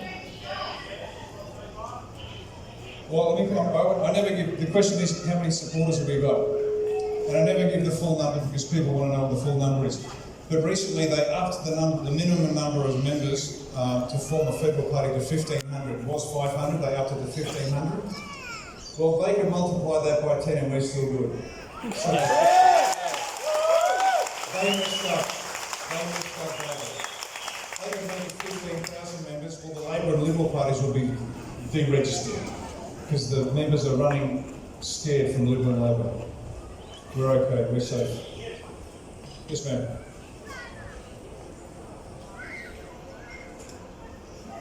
If you're a member of another party, how do you exit that and become a member of Australia One? First you get the crabs off the back. Just simply, there's a process. You go to AustraliaOneParty.com, write a letter and provide evidence you have resigned from that party, a copy of the letter sent to whomever. Just I am no longer a member of the party. Please provide evidence that I have been struck from your role as a member of your party. Provide that to us as part of your paperwork, picture working with children's check, etc., etc., proof of eligibility to vote and your seat, and you're in. And the other thing is, just so you're aware, because we keep everybody honest, depending on where you are in the party, you'll be required to sign a stat deck saying that all your shit is true. And a stat deck, once it's signed, is a legal document, and if you lie, it's perjury. And then the company, Rick Bosi, turns into the Colonel. I'm more than happy to remove people. I've already removed 17 or 18 people from our executive over the last 2 years. And here's how I work. I check you out to the best of my ability, then I feed you rope, and the moment you go too far, I go yank, and you're out. It's brutal but quick. So that's our biggest threat. Infiltration of the organisation by Scots. Liberal Labour, Nationals and Greens have been trying it all the time. Masons are coming out. And they're really dumb. Really dumb. It's spotted from a mile away. It's like a Monty Python skit. What's he doing? I think he's going to sneak up on us. But he's out in the open, wearing a lime green safari suit. Who is it? It's the Masons. They're in India. Yes, ma'am.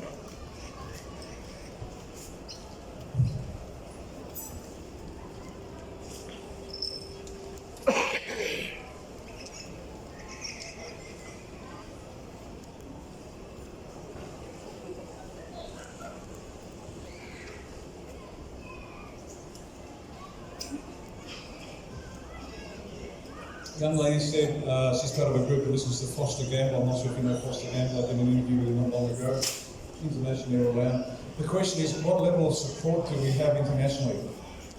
Huge! It is amazing. A1 in a short time, and this is a handful of nobodies from nowhere, me included.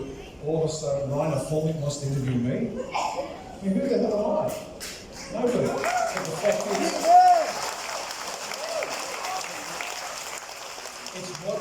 it's what we represent that interests them. Anyone see the interview with General Michael Flynn? Show of hands? Yeah! Okay, if you don't know who General Michael Flynn is, he was Trump's national security advisor.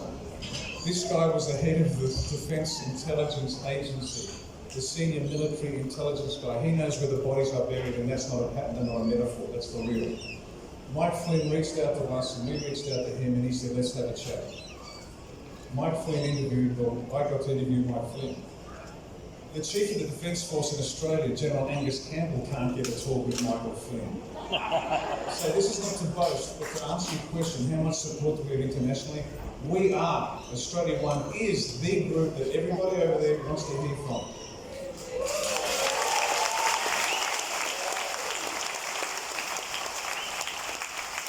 Yes, ma'am.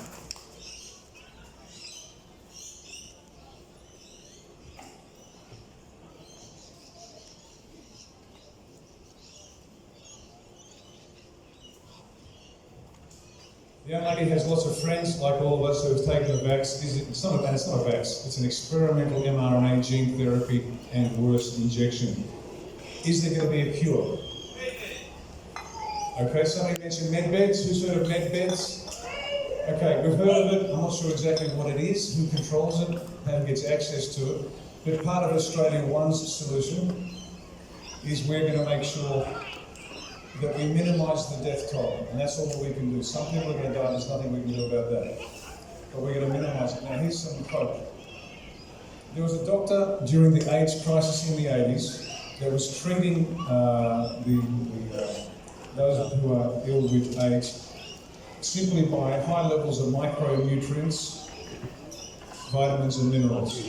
Now, AIDS is such a debilitating disease. If you get something else, you die from it. That's why somebody died from pneumonia, because the acquired immune deficiency prevented the body from responding to the pneumonia virus, and so it killed them. That's why they died. They didn't die of AIDS, they died of pneumonia, they died of something else. Just on nutrition and micronutrients in huge quantities. One of his patients had 3 bouts of pneumonia and did not die. See, what the doctors and Big Pharma have done for decades since the Rockefellers took over the development of medicine in the planet, right, they actually controlled it. So all we've got now, if you're a doctor, You are now nothing but a drug pusher. You're not interested in wellness, you're only treating symptoms. It's not in the interest of the pharmaceutical industry to have you well. They want you sick, and that's exactly what they do. Now, personal story, just to show there's real meat on this bone. My wife was diagnosed with multiple sclerosis a month after we were married. And so we went to the doctor, and she'd had some difficulty, but she didn't know what it was. And so the diagnosis actually made her happy because she knew at least finally what was wrong with her, why she was sort of losing her balance. So the doctor gave her a referral to a neurologist, and as usual they say, oh, the best neurologist in, pick a city. Right. Well, this best neurologist in Adelaide basically told my wife, yes, you've got MS, you'll be in a wheelchair in 18 months and dead in 3 years. That was 11 years ago.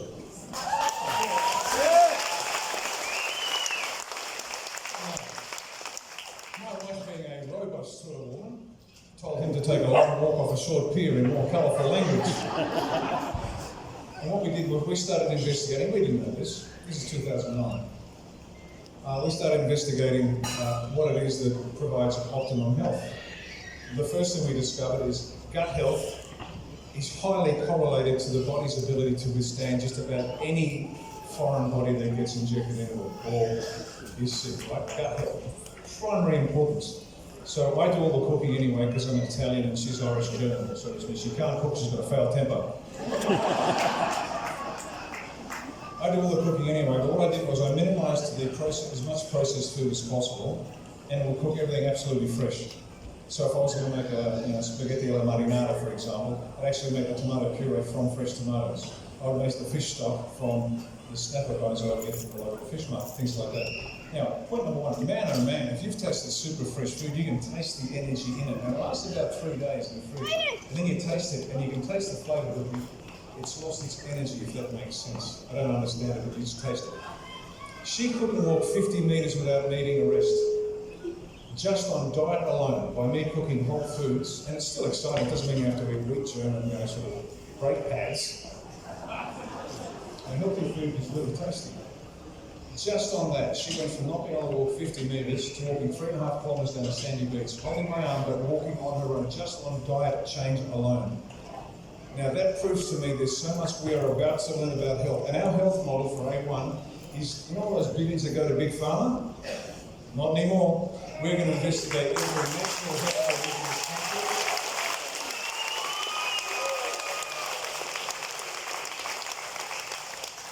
Investigate every natural remedy out there, and it has to be tested because there's sharpness on both sides of the coin here. You'll get somebody saying, oh, this is the cure-all, give me $600 and I'll give you this weed. Still has to be tested out for safety and efficacy, but that money, the billions that goes to Big Pharma, not anymore, it's now going to go to natural health. We're going to have the healthiest country on the planet. We'll get to the point. We'll get to the point where somebody's going to turn up and say, oh, I'm feeling a bit crook. The doctor will say, well, let me just test your blood. You'll come back a week later and say, well, you've got leukemia. And you'll say, what do I do? Oh, nothing, just take 3 of these for the next 2 months. 3 a day for 2 months will be good, because it's a natural remedy. How do I know things like that will happen? Not specifically. When I was in Perth in the regiment there, around the country, and this cocky, we were chatting to this cocky, and he was telling me about his cows, and he was explaining how they were getting cancer on the snout.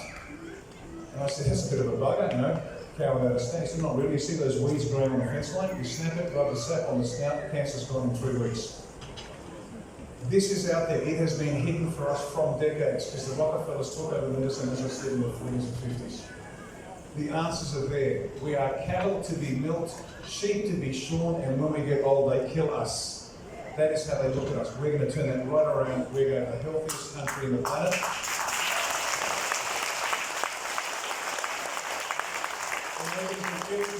Sure as many people as we can save will be saved.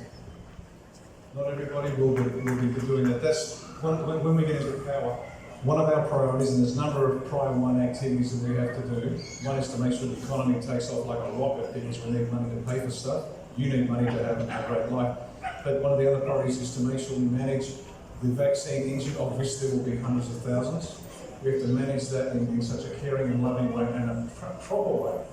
So they're back on their feet, living full, happy, healthy lives all over again, okay? So we're going to do our best.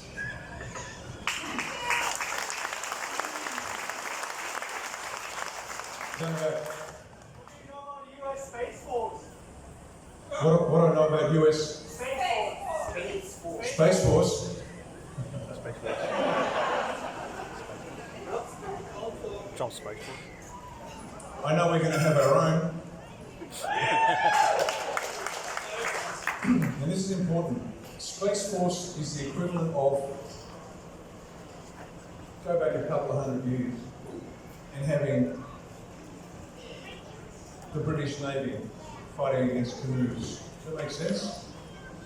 Space is a domain, not for world destruction, but if the bad guys are there, we've got to make sure that we stop the bad guys from doing what they're doing. So the first point is we need to be there as well, and we will.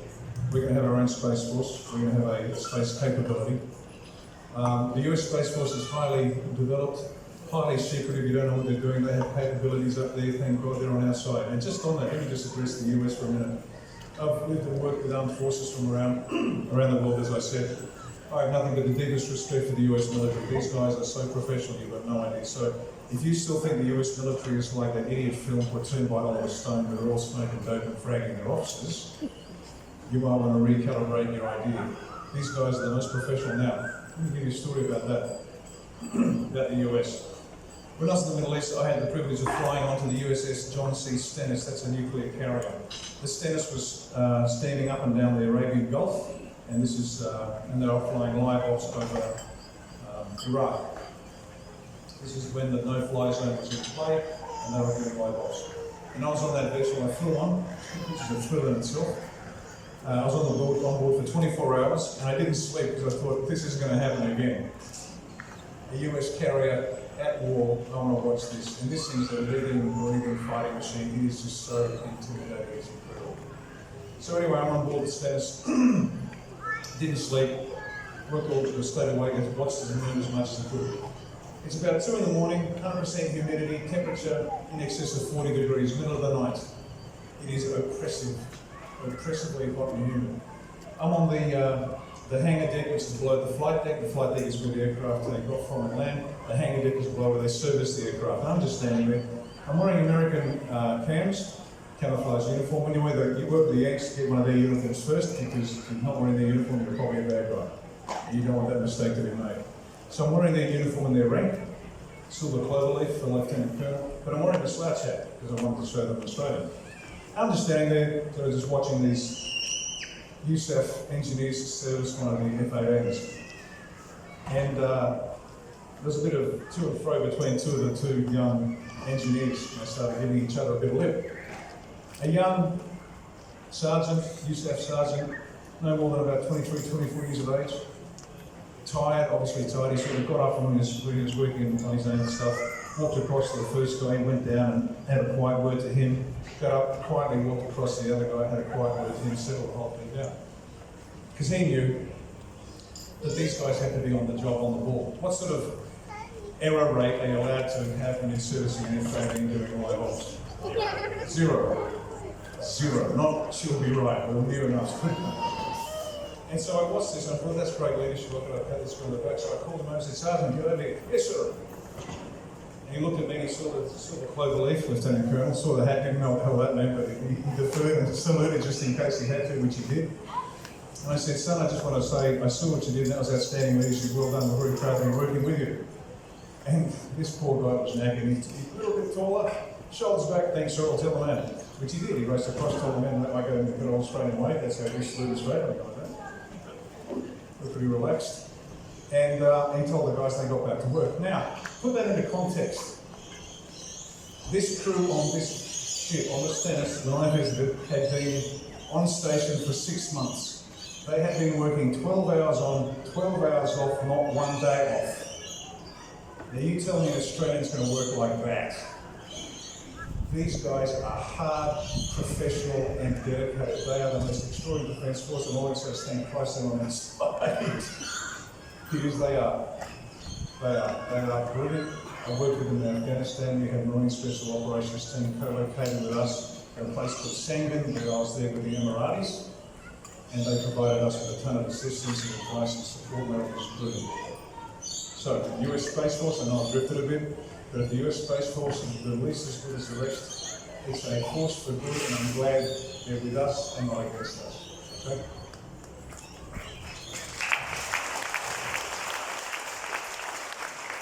Jimmy Barnes down the back. What's going to happen to the police force that have been complicit in making sure that the unlawful COVID restrictions have been in place and adhered to? Come forward, I missed all of that. All I heard was police force and I started getting drinky. What's going to happen to the police force that have been complicit in ensuring that the unlawful COVID restrictions and mandates have been adhered to by the public? What's going to happen to the police force that's been complicit in enforcing unlawful COVID mandates on the public? Now, the police force comprises a couple of parts. One are the good people who are trying to do the right thing, and the others are the ones who spend the rest of their lives in jail.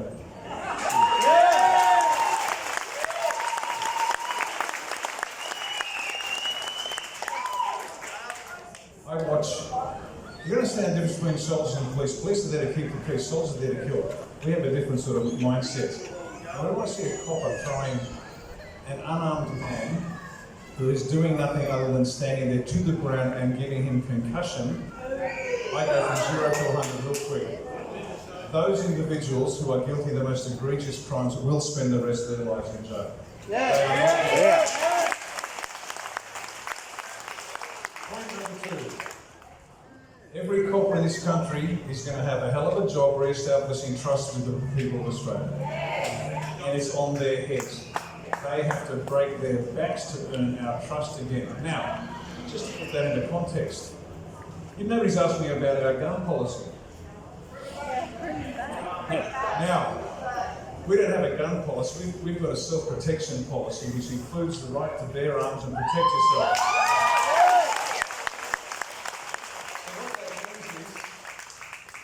The good coppers, no problem. But when you get wolfhead come to the door and trying it on, you know they're giving you personal space. You think they're going to try that when they know that you might have a Glock in the front cabinet just by the front door? They're going to be really fucking polite. They better be, I tell you what, we are sovereign and they work for us. The next copper that cracks a head, I'll personally crack his back, and that's an offer, not a threat. I love the way this Masonic filth that infiltrates the police force. They love taking on little girls and women and old men. Yeah. They put it in front of a bunch of my mates who can handle themselves and me. Oh, it's a different fucking fight then.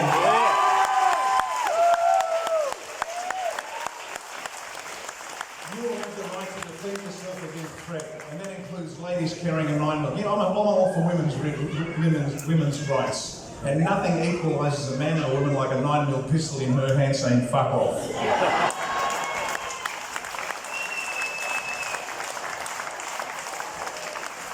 What the Masonic filth have to understand is their world is over. We're getting a new world order. It's a new world, but not the one they ordered. It's the one we ordered.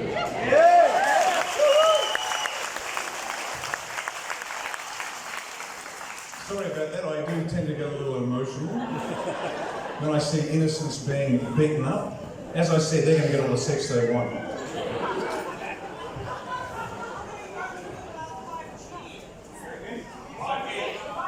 "5G." 2 years ago, when I was asked about 5G, I said, I've done some initial research on this, and this is really dangerous stuff. And it doesn't make sense. I'll give you the short answer up front. We're going to tear down every 5G tower. A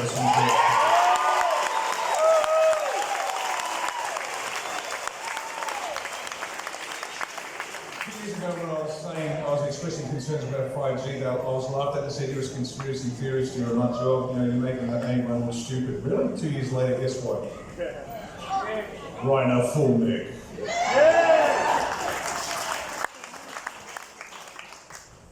Yes, ma'am.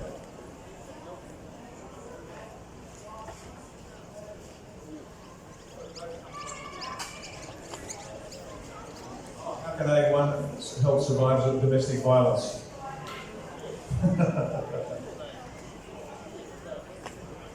Domestic violence is the responsibility of those doing it, point number 1. Point number 2, 1 in 3 victims of domestic violence are men. So for every 2 women there's a man. And you don't hear this because men look at a guy that's been domestically abused and say, oh, you're a wuss, and you're hard enough. So this is just so we understand, it predominantly affects women, but only by a third. 2/3 women, 1/3 men. It is a real issue. Now, domestic violence, when you break it up into its constituent parts, the contributing factors are very, very different. From just a nut job that shouldn't be there and should be locked up for life, right? Through to economic conditions that put undue pressure on the breadwinner, generally the man, and because he can't let it out elsewhere, he does it quite unfairly and wrongly on the wife. Now, did you know that actuarial tables in insurance companies know that there'll be more suicides when unemployment goes up? They know exactly how many people are going to die. None of this is an accident. They want you fighting with your husband. Now, forget the lunatics, arrest them, lock them up for life, no problem. But the contributing factors that make life between a husband and wife tough are added to intentionally by corrupt governments that want to tear you apart. It is part of the way they do business. There are nut jobs out there without a doubt, and we'll make sure that the people who are affected adversely by it get the help they need. That needs to be funded. It's part of our wellness policy, not our illness and pharmacology policy. Make sense?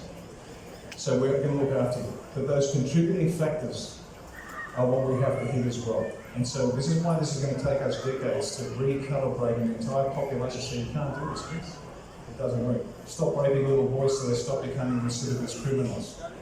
Make sense? Can you see how there's many layers? And this is why I know everyone's going to succeed. Because we look at this intelligently, it's not just the headline article, lock up the bastards. Well, hang on, yes, but let's look at this intelligently and remove the root causes of not just domestic violence, but all these little things that have been bugging us for years. Black versus white, men versus women, Christian versus Jews and Muslims, all the nonsense that have been trying to persuade us that we are this malevolent, misogynist, racist breed of people.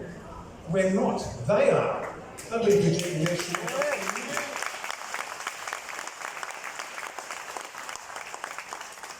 Yes, sir.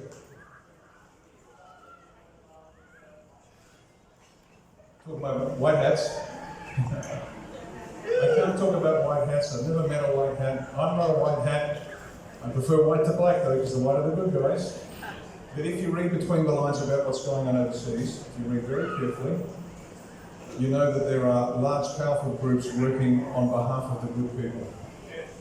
Okay? That's all I can say, because that's all I know really. You just read between the lines and try to understand that there are powerful groups. I mean, if Newcastle can bring together this many good people, then the US can bring together a whole lot more.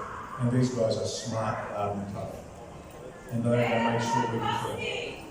What's that? Well, you do, you got me. Yes, sir. How the judicial system is so corrupt. How will the initial trial be run? Will it be tried over court?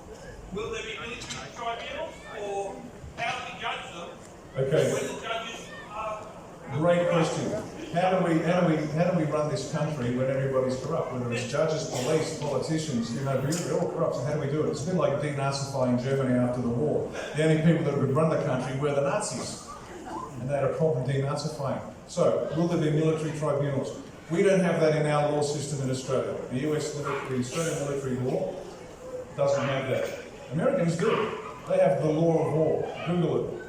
Law of war. And they have a system by which military can be, presidential power can be devolved to the military in extremist situations, and the military take over with presidential authority to actually run military tribunals to charge, try, and then, if necessary, execute or imprison the guilty or release them if they're innocent. From what I've heard, these things will be happening already. So how are we going to do it here in Oz? When we get into power, we'll be using every legal lever that we have to make sure we get through this. But it's going to be a tough gig. We've got years of work ahead of us, folks. This is not going to be done by next week. Even if you've got the best, most honest government in power tomorrow, we are 3, 5, and 10 years away from significant movements forward. Okay, this is going to be hard work, but this is our revolution. This is a unique moment in global history. We have never been in this situation. Literally, I called it a war for the world. And we're here to make it happen. You are on the front line with us, every one of you. This isn't for somebody else to do. When you brush your teeth tonight and look in the mirror, look at that guy looking back at you, or that girl looking back at you, you're the one that's got to do something to make it happen. And this is decades of work. And it might take 3 or 4 generations, and I mean this, 100 years, before we get the last of that slime out of the system. We can finally do a dentist early and say, thank Christ that's over. But we will have big successes and then progressively get rid of the filth. Yes, ma'am.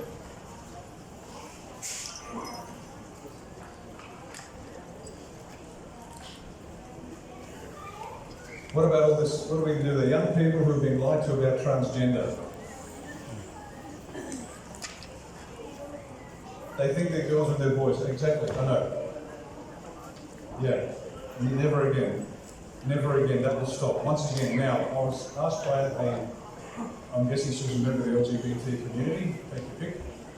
And she said, what's going to happen? I just need to be protected. And I said, what you've got to understand is that the leadership of the LGBT community is not interested in your rights. They're interested in destroying lives. How do I know this? Okay, just evidence. Children need a father and a mother.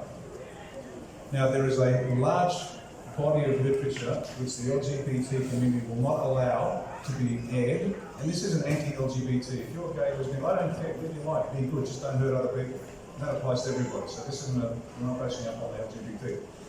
But the leadership, like the leadership of every group in this country, will not allow that literature that says the kids that are raised in lesbian gay families without a mother or a father suffer for the rest of their lives and they hate it.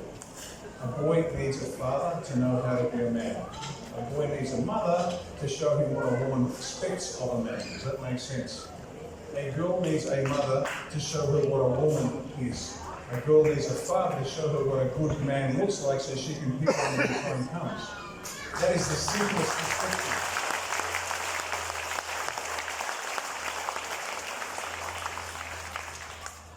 This is about kids' rights, point 1. It's about kids, and the first thing we look at A1, we break it up into 3 things what we look at. Kids and families. We've got to protect the children first, save the children, that's it. And by saving the children, that means they get to grow up as children, they get to live a normal and fulfilling life and not be fed rubbish from some agenda, whether it's LGBT leadership or the union leadership or the police leadership or the judicial, it doesn't matter. There is a natural order of things in life. And the basis of that natural order is how we should do things. Boys are girls, and girls are boys.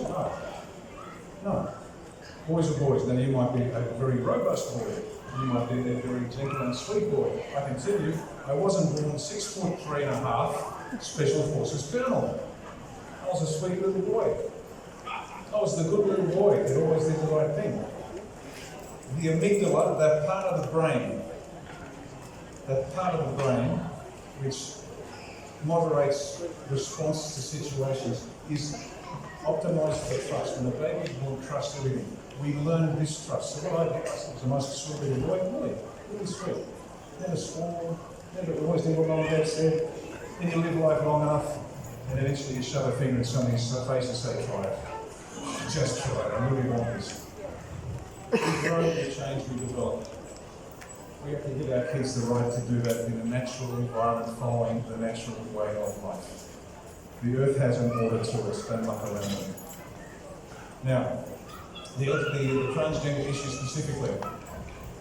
They say that the transgender people have a high suicide rate because they are rejected by the rest of the population. Complete bullshit. In fact, it's the opposite. Because those that get the operation, for example, most Australians don't care. You're going to be called Jane. Most Aussies will say, okay, Jane, no worries. You need a shave, Jane, but okay. You're honestly going to care. And we had a friend of ours who had her equipment locked off because he thought he was a she and she liked blokes. But then when she finally grew up, she realised, guess what, I like girls. So now she's a lesbian, but she used to be a guy. The surgery destroyed her life. Now, giving kids surgery is child abuse, and you will be locked up for the rest of your freaking life. If you want to change sex, then do your boots, it's your life. But don't expect us to pay for it for starters. That's elective surgery, pay for yourself. But if you want to do that, fine. But you don't do it to a 5-year-old, don't do it to a 3-year-old, don't do it to a 2-year-old. That's just nonsense. Let them grow up. And they will become what they were created to be in their own good time. Okay? Yes, sir.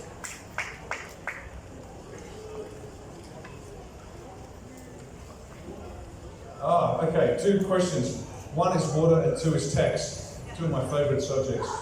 Water. Section 100 of the Constitution says you may not trade water rights. Can't do it. Yet the politicians are all in on it. Now, what happened was this.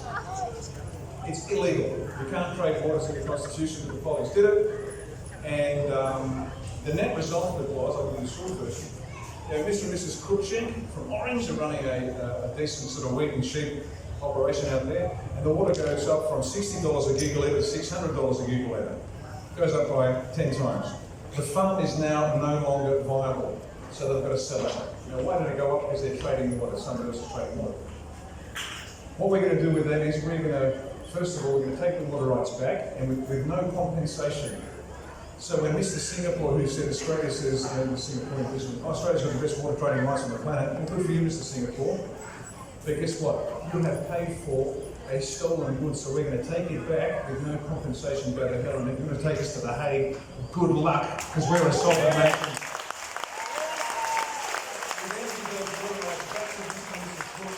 And the farm that was then stolen from them, because it was stolen effectively, so stolen goods, and we go to Mr. and Mrs. Cruikshank, he's the deed farm, you can do what you like, you can sell it, but we're going to it's stolen from them. So water rights belong to the people. Now we're going to remove the water problem in this country. We don't have a water problem. We've got an infrastructure problem. This is easily solved. Now, from Adelaide. Ever anybody been to Adelaide? You drunk the water there? It's bloody awful. In fact, if you get a cut or an abrasion, don't shower in the water. It'll take months to get better because it just gets reinfected. They don't have a water problem, they have an infrastructure problem. As much water as Adelaide needs to water the entire city, both residential and industrial needs, it falls from the sky every year. But they don't capture it. It runs into the Spencer Gulf and kills the seagrass. And they have the shittiest water in the country. Infrastructure. Queensland, you've all heard, well, wrong. Who here has heard of the Bradfield scheme? Great, look at this, a bunch of virgins. Bradfield was the chief engineer in Sydney, did a lot of good work long time ago. Came up with a plan to dam, who's been up in Tully, North Queensland, anybody? Oh, when it rains, it rains. The drops are as big as sheep. Tons of water in the wet season fall on Tully. You dam the Tully River, we build pipelines, canals, and subterranean ones to minimise evaporation and to protect Aboriginal sacred sites, for example, so we go around or under. We can generate enough water to turn that flat brown central Queensland plain into a breadbasket. We are going to green central Queensland. That's how much water there is. Add to that, we're going to throw in these not turbine power generators, but they're whirlpool generators. They're about 1.5 meters, 2 meters in diameter, and each one generates enough electricity, and the water just flows through and rotates like that as it flows through the pipes of the canal. Each one generates enough electricity for a township of 2,000 people. How cool is that? Free power. Free power. The water continues down from Queensland into New South Wales. We plug it into the Murray-Darling system, and so now the farmers in New South Wales, we have drought-proofed Queensland and New South Wales, and there's still enough water to get to the Murray and even get to Adelaide to keep the boaties happy down in Victor Harbour. This plan was designed in 1938, and every party says when they get pressed, oh yes, we'll do the Bradfield scheme, but it never gets up. Well, we're going to do it. We're going to green everything west of the Great Dividing Range.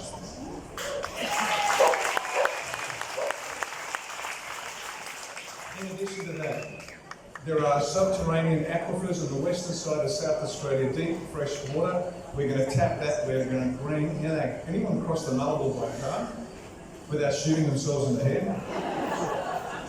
Man, there's a test of patience. I did that too. I was driving an Eastern Patrol tray back with a bluey in the back, and I'm driving along, and there's a tree. 4 hours later, there's the tree. 6 hours later, the tree's there. 8 hours later, the tree's there. got to the WA border, got out and screamed out of sheer frustration. That miserable flat red plain can be turned into farmland. The subterranean aquifer can be tapped, and that desert between Adelaide and Kalgoorlie can be another breadbasket. We're going to produce more food, more cheaply and better. We're going to feed the world.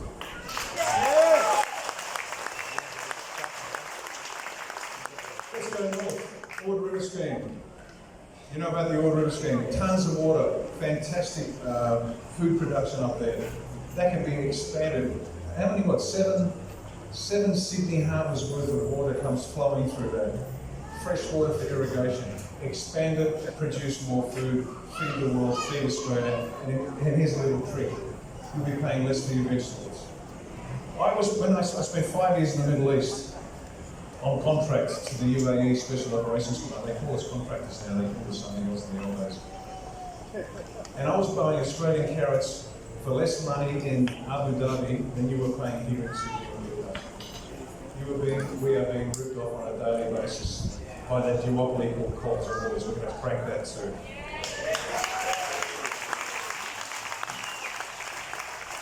Can you see how each policy feeds in the next, feeds in the next, because we look at things in a cohesive way? That's the way we do it. So everything touches everything else. So that's just water. Water's going to be fantastic. We'll never have another problem with water ever again. Oh, by the way, geoengineering, which means geoengineering. Right, illegal, it stops dead, because the bastards have been doing it to us for years. Now, tax. In order to keep you down, and this is a specific goal, one of the things they do is they prevent you from generating wealth. Now, to generate wealth, you need three things. You need leadership in the form of entrepreneurs, you need labour, and you need capital. That's it. That's it. Now, they can't control the entrepreneurs, because an entrepreneur is just that dude, that guy, that girl that just sees an idea and says, geez, I think I can do something with that. There's plenty of workers out there willing to do a good day's work for a good day's pay, no problem. So what do they constrain? Capital. So they make sure you don't get the money that's yours. So what they do is they put in taxes, and they put in hidden taxes, and they put in other taxes, and they make it nearly impossible. We've got young kids out there desperately working 2.5 jobs each, just trying to save a deposit for a ridiculously overpriced house that is the size of a stand. Now, it's not because they're lazy or stupid, it's the game is rigged against you. That's what they want to break you back. The side benefit of having mum and dad working is they get a hold of the kids early, and they can pump the kids' heads full of rubbish. You see how it all works? It's all part of the plan. If you don't believe me, tonight when you get home, Google the 45 goals of communism. The 45 goals of communism were enumerated in a book called The Naked Communist by W. Cleon Skousen, who was an FBI undercover agent, and in the 50s, he wrote the book of what he learned. Read the list of goals. The first 10 are largely US orientated, but read the remaining 35 and just tick off what they have done to us since the 50s. This has been a plan, orchestrated and synchronized, exquisitely designed and patiently executed. We always want tax. And so one of the things they wanted to do was make sure you don't get the capital to grow this country. Well, we're going to give you back what is yours. That is your money. Two phases to this, very quickly. First phase is, one last comment. Most people believe they pay somewhere between 30 to 40% tax. Not true. Depending on your spending profile, you pay somewhere between 60 to 70% tax. That's why you're broke. That's why you can't afford it. Anything. So what we're going to do is this. Phase one, all the taxes go. Income tax goes, capital gains, payroll tax, stamp duty, land tax, you name it, all gone. All gone. We're going to retain an income tax for a short period of time. If you live in a major centre, 20% tax, flat rate, that's it. If you're outside a major centre, you pay 10% tax. That's it. The rest is yours. You'll come home and say to your spouse, I just got a 50% pay rise. What are we going to do with it? Woo! Party time. But the longer term plan is this, because we've got to do the numbers. We've already got a banker to do our numbers to make sure we get it right. Every tax in the country you go, state tax, local government tax, federal tax, all gone, bar one. It's called a 2% expenditure tax. That's all you'll ever pay. On every transaction you pay 10%, 2%, and that's it. And that will generate enough money to pay for what we need. You know why? Because most of your money goes straight overseas. It doesn't go back to you. You've heard of the corporation? You know that we are a corporation, you know that? Show of hands, who knows that we're a corporation? Okay, good, we've got an informed audience. So you know the money's going straight overseas, that's why there's no money left for you. So when that money stops going overseas and stays here, we don't need 70, 60 to 70% tax. 2% expenditure tax will pay for everything we need. The next benefit of that 2% expenditure tax, the economy will triple in size in no time. We'll go from a $1 trillion economy to a $3 trillion economy, and you're going to be happier and healthier and wealthier and wiser than you've ever been before in life. This is going to be the country that every country on the planet is going to look to and say, how the hell did you do that? Can you please show us? And we'll say, sure, come on down. Here's the plan. The Irish have already done it. They've contacted us and say, can we look at your aims and objectives? And like what your party's doing. The Brits are saying the same thing. Please send us everything you've got. We are going to set the tone for the rest of the planet. We're going to show them how a free people lives. And we're going to benefit from it. This country, you will not recognise this country in 5, 10 years. Yes,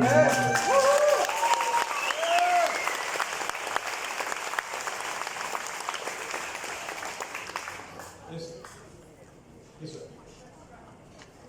GST's gone.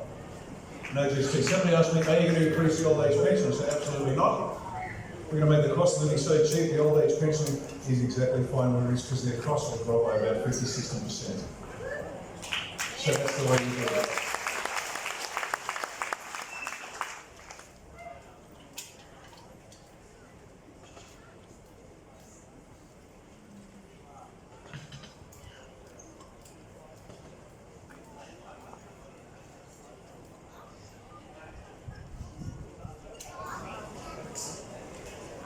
Was Port Arthur a false flag?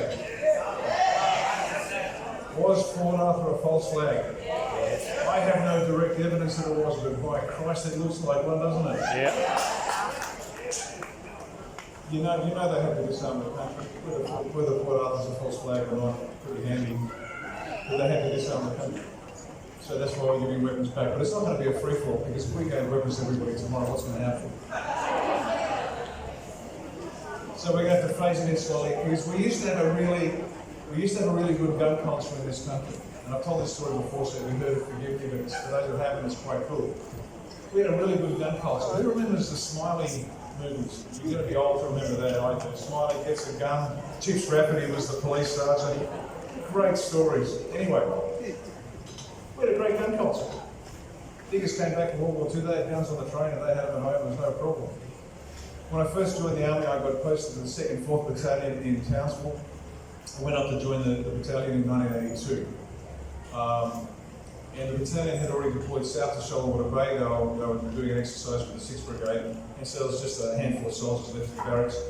I met up with one of the sergeants from my company, A Company, 2nd 4th Battalion. I said, okay, Sarge, what's the deal? How do we get down to Shoalwater Bay? He said, no problem, sir. Get all your kit, get tooled up, the uniform, basic webbing pack, the light weapon, and we go to the airport. So we went to the airport, and there we are. I've got an M16. He's got a 7.62 SLR, single self-loading rifle. And I said, what do we do now? So just take the breech block out, and for those of you who are non-shooters, the breech block is the mechanism that actually has the firing pin which fires the round. It's the activating part of the weapon. Just take the breech block out, so put on the envelope, we'll give it to the hostie. So there we are at Townsville International Airport, marching up, we give it the envelope, we're there with our weapons, fully dressed up, we got on the plane, nobody even had a second look at us. Put the weapons and bags above the overhead locker, put that in, flew in, she gave us the breech block back. Nobody sweat, and thanks to Osama bin asshole, that's all changed. But we can bring that back, but we bring it back slowly because people have to learn these things skill. And most people, let's face it, people anxious. Yes, ma'am.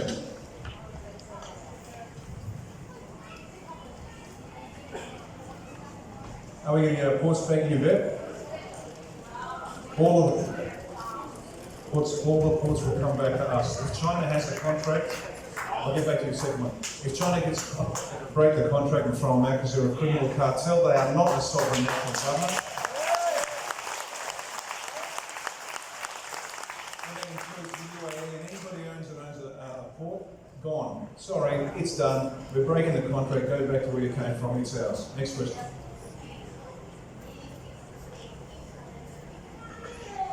We're going to make sure Australian goods are competitive and better than everybody else, so they'll want to buy Australian. We don't need to put tariffs because it's going to be better and cheaper because we're going to get the underlying cost of production down. Yes?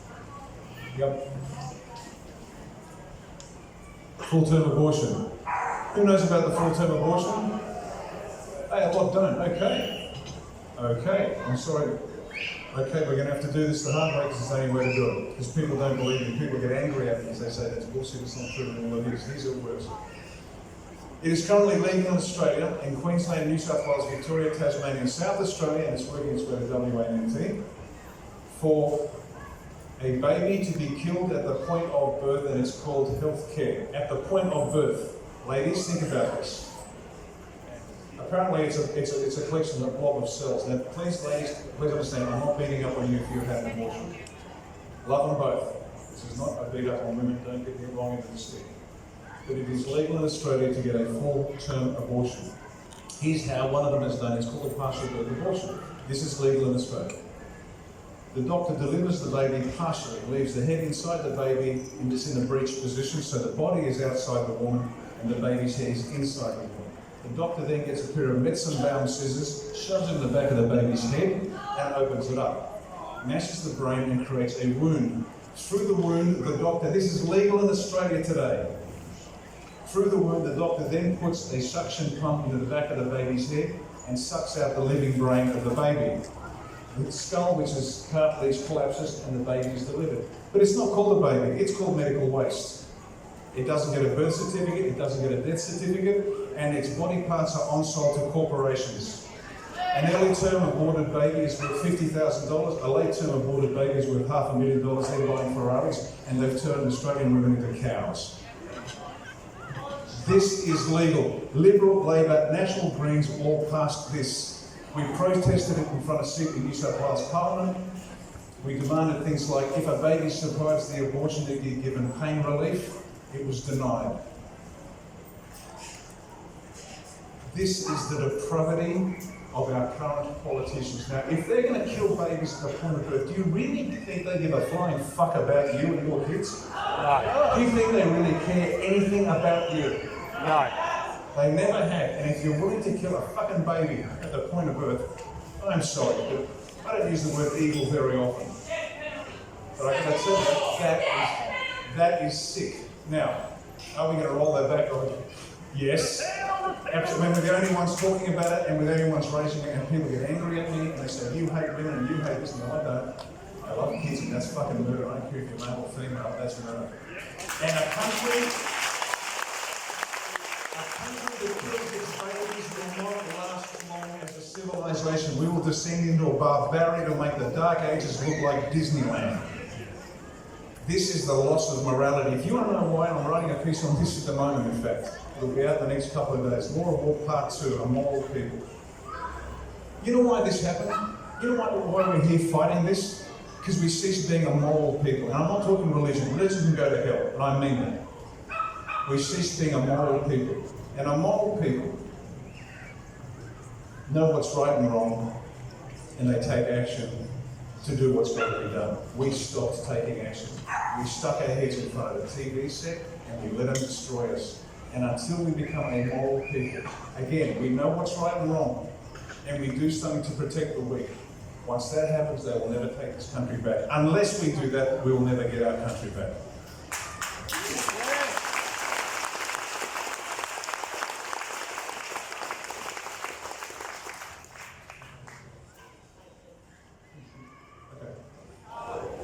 I just said the boss said he's got half an hour left. Ryan, a full next interviewing you shortly. Yeah.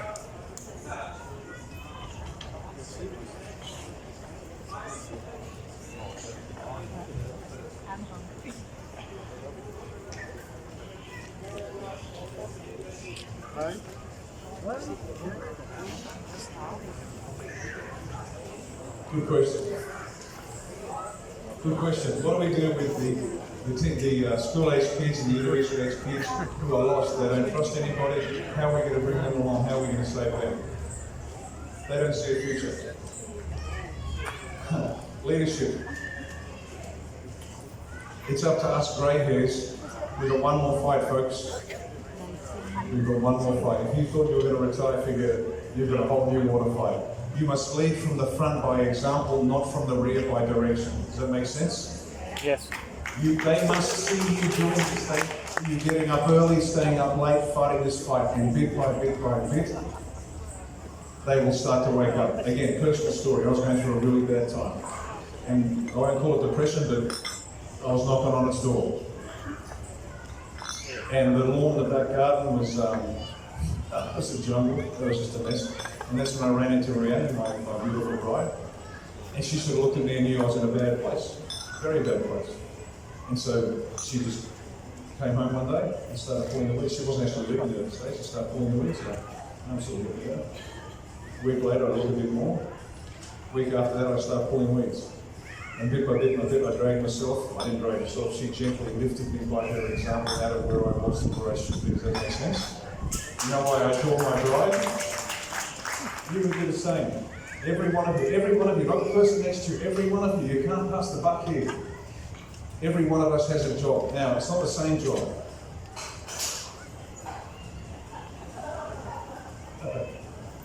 It's not the same job. Do what you can. Do the best you can where you are with what you've got. Do the best you can where you are with what you've got. Do the best you can where you are with what you've got. If you've got nothing, do the best with nothing. Because that's what leadership is, real leadership. And this is what I do in my work. I consult on leadership strategies and innovation in major corporates. And here's my definition of leadership, and this is tough. Using nothing but what you are, you unite many to achieve good.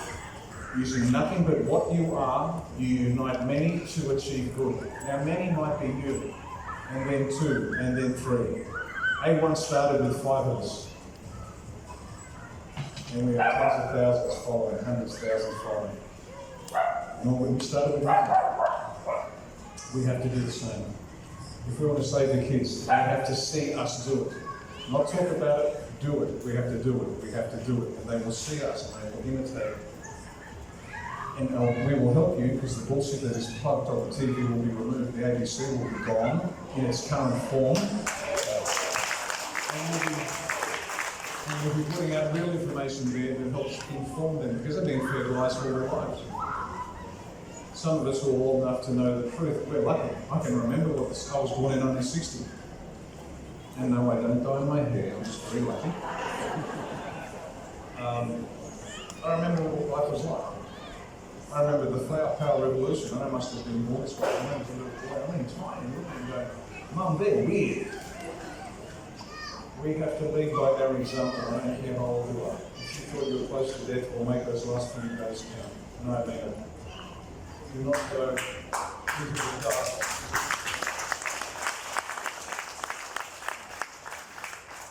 Do not go into the dark with a river.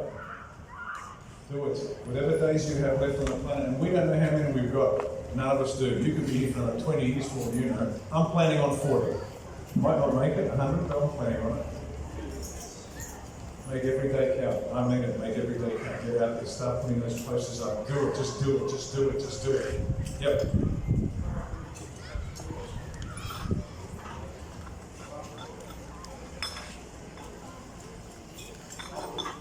I know. Social media, it's tough. Here's the good news about this tidal wave of bullshit that's come from social media and Bill Gates and Facebook and Zuckerberg and all that. Here's the good news.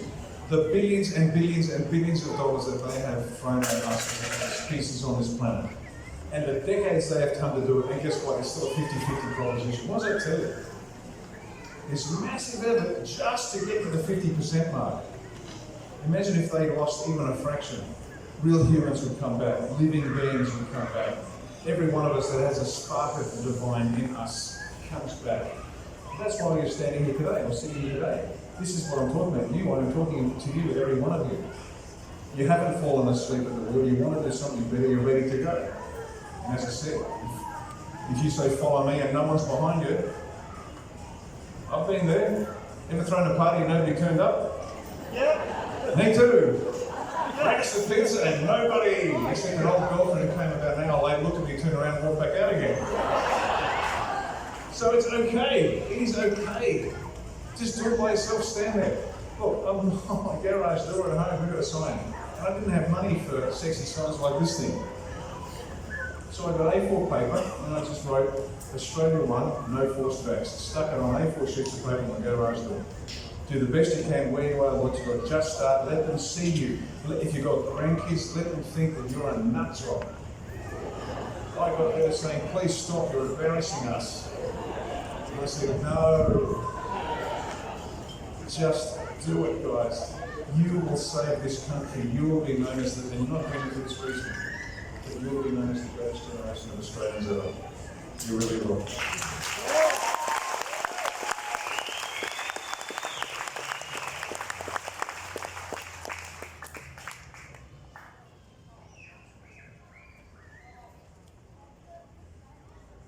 That's all right. So we're saying again, yes, we're going to lift the suppression order. Yes, we will reveal their names. Yes, they will have their day in court. And if they are guilty, yes, they will hang by the neck till they're dead.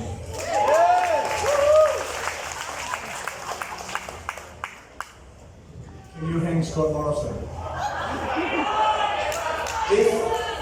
If anybody's guilty and they deserve it, there's already a queue for that job.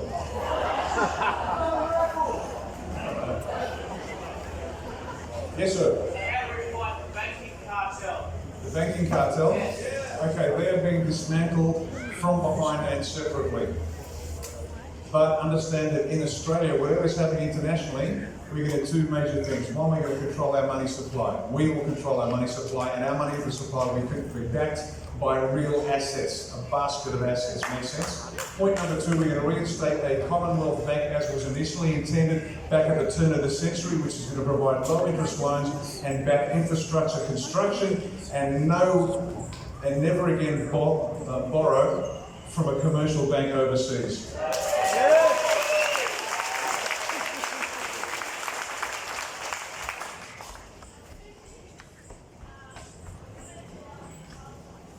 Yes, are we going to get our land titles office back? You'll get your land titles back, yes.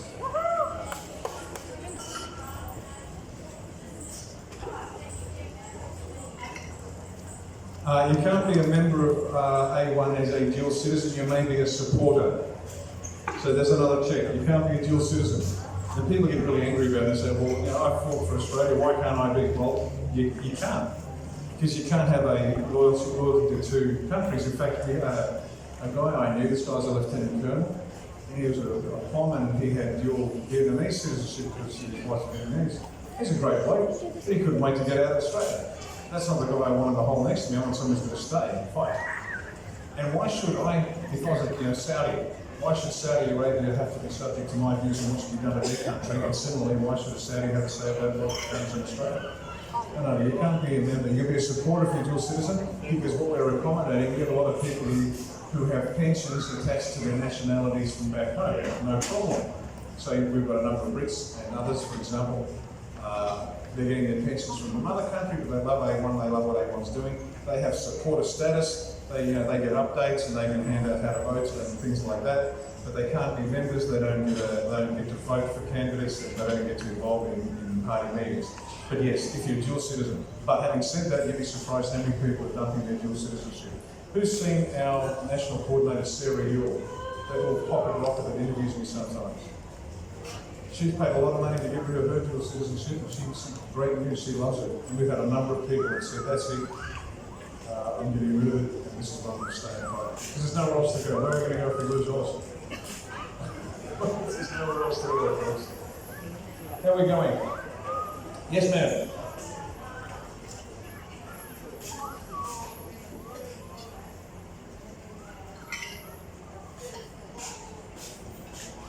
What about common law and a living man? Sorry? No, sorry, I can't quite hear you.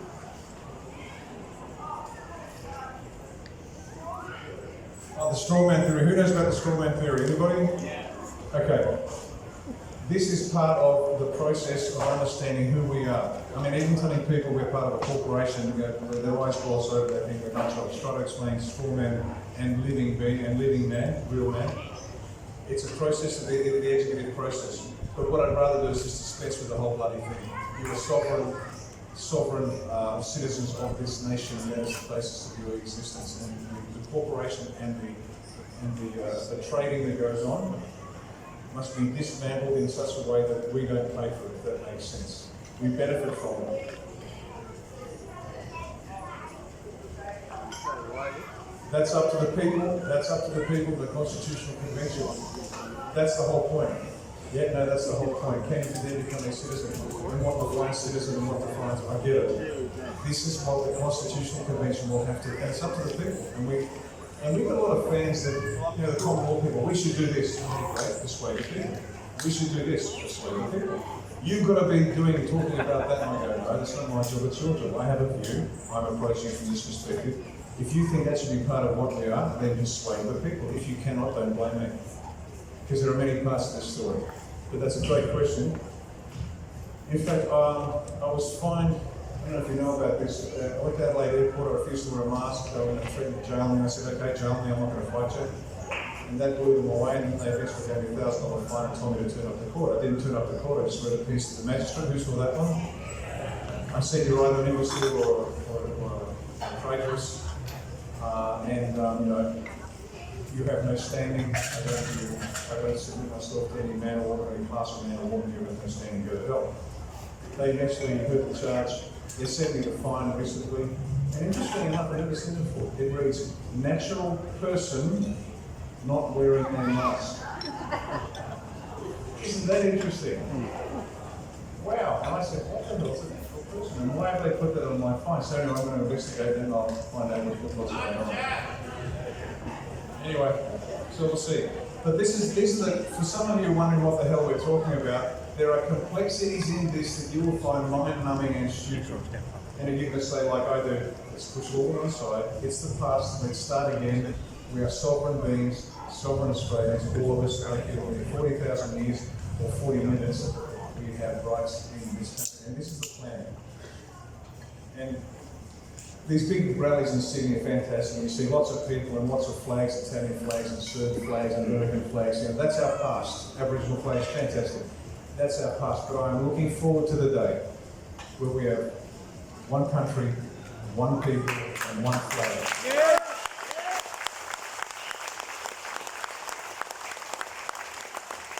And we heal the wounds of history in such a good way that there is no division anymore. Black, white, different religions, it doesn't matter. We are Australians, we are one people. We have to do this. Yes, sir.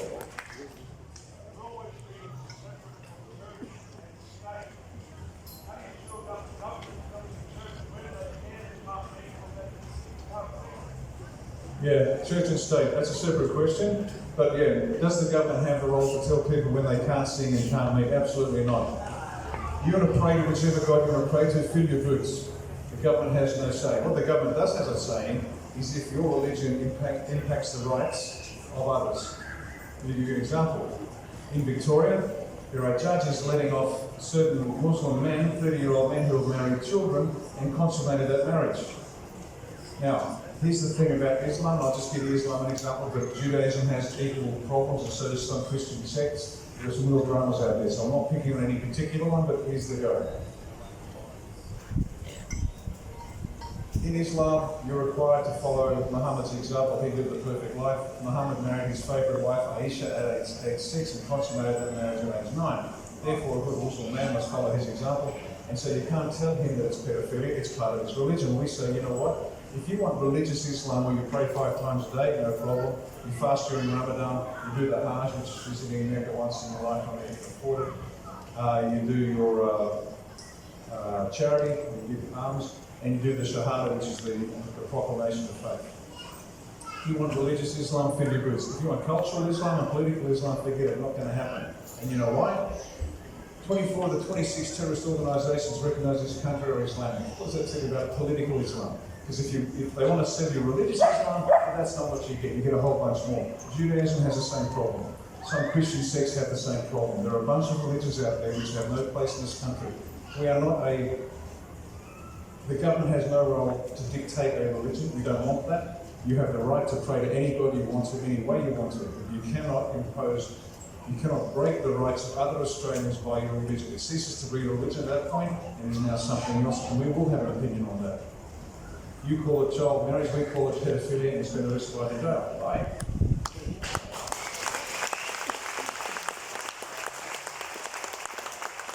Yep, going back.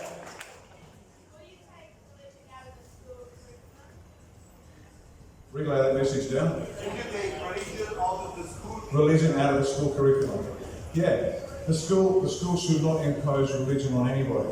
If you want to go to a Christian school, go to a Christian. If you go to a Jewish school, go to. However, what they must learn, and you've got to understand this, and this is why we say cut out our access is a Christian versus democracy. Now, understand the subtlety here. This is not stupid.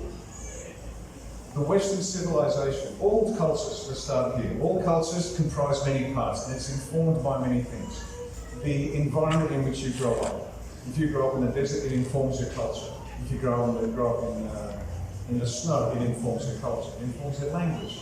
The Inuit, for example, has something like 43 words for snow, because they can differentiate 43 types of snow. When mum says go out and get some snow, you've got to come back with the right snow.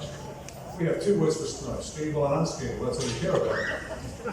It affects us. So there are material and non-material elements that comprise a culture over time. And at the centre of every culture are these spiritual beliefs. So you examine the spiritual beliefs of a culture and you know what that culture is going to be like. Western civilization has as its centre the Christian religion. Now this isn't proselytising for Christianity. I don't want you to become Christians.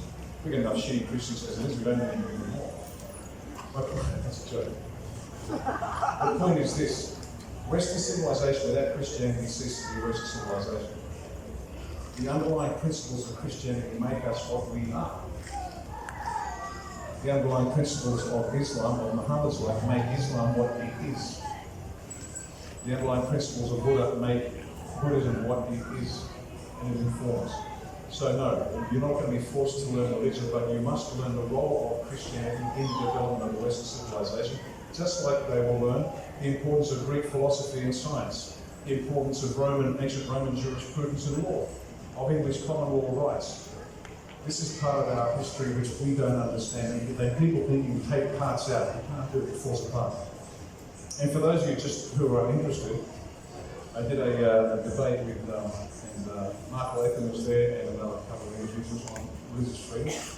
And I went through it and I said, okay, you want religious freedom? How about freedom from religion? How about no religion at all? Really? Okay, let's look at the 2 most recent empires that were built on atheism, Nazism and communism. 100 million dead in 100 years, that's pretty good going.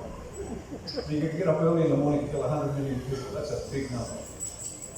And so no, it's not a symbol of, only the naive really think that they're good people because they were born good.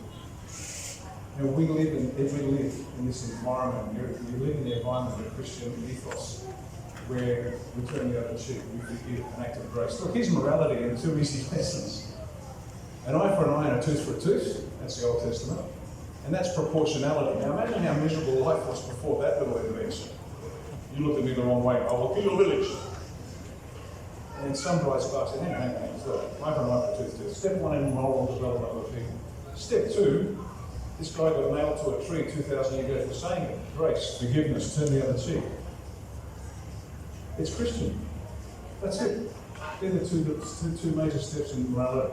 And you can't take that out of the Western civilization and without it collapsing. So no, we're not going to dictate religion. You're not going to be forced to learn religion. If you want to do comparative religion and compare religions, you can do that, great.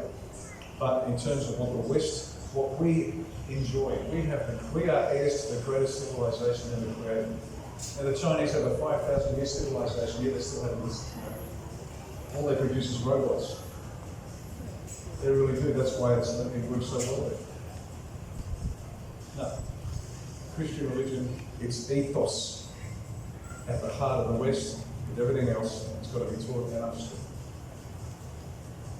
And if you disagree with that, that's fine. Vote for somebody else. I'm good. Yes, sir. What's going to happen about the digitalization of society? The what of society? Digitalization. Digitalization. Okay. That's a big question. I'll try to extrapolate from that some good points. 1. Digitalization of society is excellent because it saves a lot of time doing stuff. However, in terms of breaking us down as part of a system of systems where we are just components of the system, no. We are natural living human beings. We're going to bring back natural life as much as possible. Now, you remember the 2% expenditure tax and infrastructure spending and all the rest of it? What we intend to do is decentralise the population, get them out of the city and make life so comfortable, rural life, so comfortable that everyone wants to go there. So instead of spending $500,000 to get a shoebox in Sydney, you get $500,000 in Lithgow, gives you 5 acres of orchard, chooks, a big backyard for the kids to play in, and decent schools. And we'll make sure we have the infrastructure to meet people's needs, schools, roads, hospitals, and the rest. And there is employment.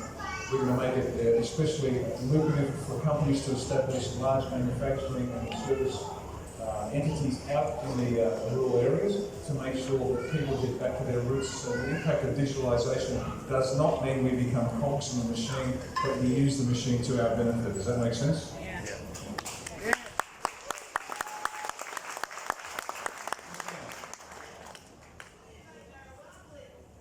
Will I make marijuana legal? We are in favour of CBD oil, THC oil, hemp for construction of building materials, clothes, rope, and hemp is just this amazing product. But we're not going to turn this into the Opium Wars 2.0. Okay, so no. If you want to have a toke, you want to grow a couple of plants in your backyard, that's your business. If you start selling it, and schooling up kids at school, I will walk you away for the rest of your freaking life.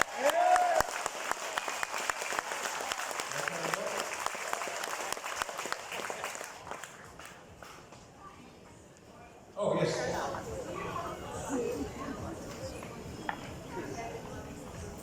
Okay, do we have a policy on animal cruelty and banning live exports? Great question.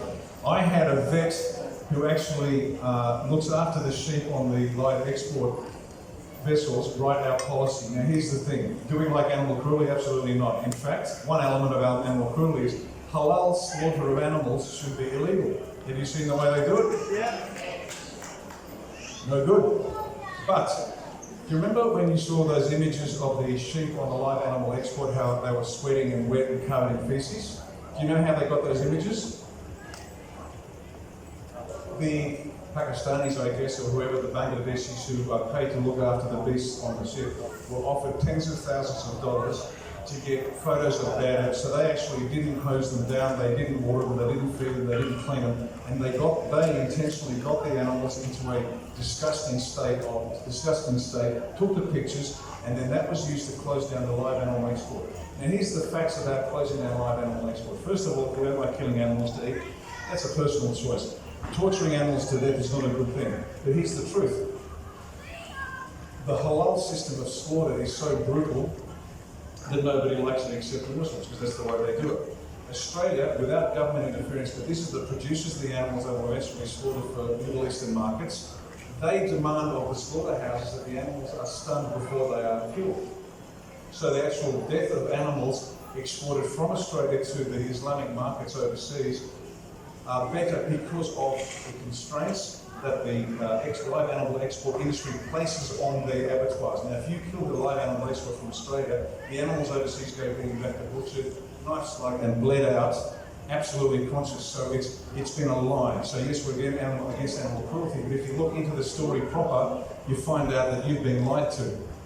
Once again, the Greens have done it again. They've lied to you, and they lied to you to stir your emotions, and have actually made animal cruelty, if it gets shut down completely, animal cruelty in the Middle East will be worse than ever before, because they don't care. Because the abattoirs have to be cleaned, the animals have to be stunned before they're killed, before they're slaughtered. Because Australian industry, not the government and not some regulatory body, because they want this to be profitable. It's not in their interest to lose animals on the ship. Right. Oh, I think there's one more. Animal cruelty.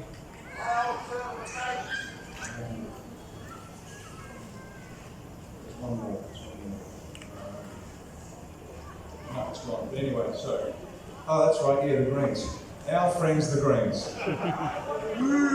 My God. If ever there was a lie, it was covered in green.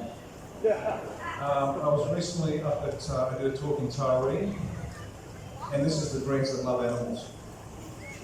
And there was a property owner that wanted to do some development. and the Greens went through and they found a koala at the base of a tree and said, your tree felling is killing the koalas, you bastard, we're going to make you stop. And they went to the local council, which is full of Greens, and the council said, you can't do any more tree felling because you're killing the koalas. Well, the owner of the property got a phone call from somebody, said, grab get a sample of DNA from the koala. And the property owner said, why? Just do it. For God's sake, get a sample of DNA somehow. Did so, they traced the DNA. The koala came from Phillip Island, not from anywhere near Taree.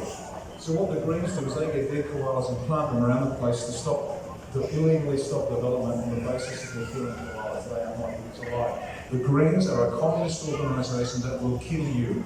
They have no interest in the ecology, they have no interest in animal welfare, all they have interest in is destroying them. They are big. Adam Bant, the leader of the Greens, member from Melbourne, texted, he put this out, it's an SMS, and he was congratulating a Victorian school for, as part of their curriculum, teaching kids how to sext correctly. You know what sexting is? That's texting your private bits to your friends.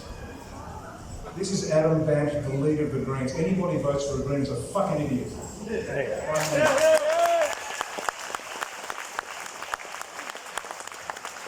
be careful, do not get, please, if you read it in the paper, it's a lie.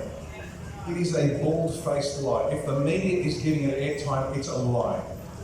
And if anybody's getting airtime on the mainstream media, they are part of the problem. That's why they won't touch me. I'm only in the mainstream media because they're bitch slapping me saying I'm right-wing conspiracy theorist. Well, you know what? We're running out of conspiracies because they're all coming true. Next. Yes, ma'am.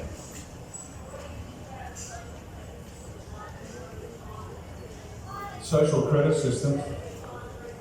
Yeah, exactly. That's what the 5G is all about. That's what the transhumanism that they inject you with. That's all. We're ripping it apart. It's not going to happen. Any social credit system is, I like you, let's go out, okay?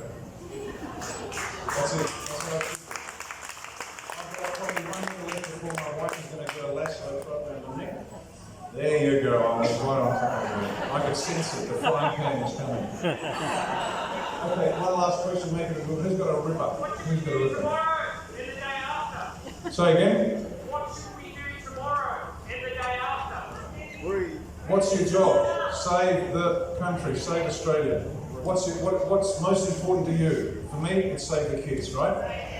And if it's not, that's fine too. Just do something. Get a poster, stand there. And if you've never protested before, you're going to have a knot in the stomach, and you're going to be embarrassed, and that's a good thing. Until you realise, you know what?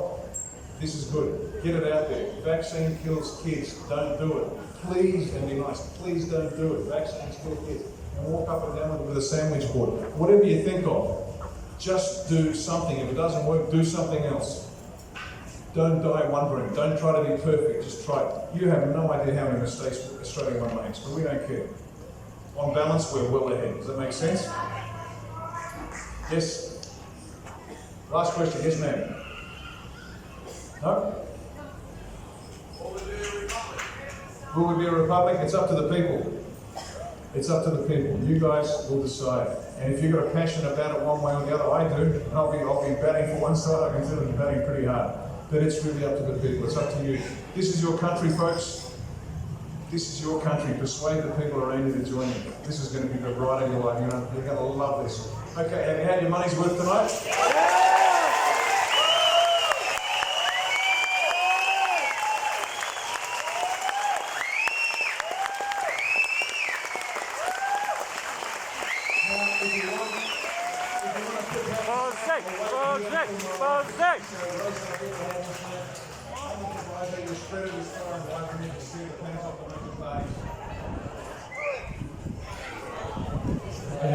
Okay, thank you very much, everybody. See you tomorrow.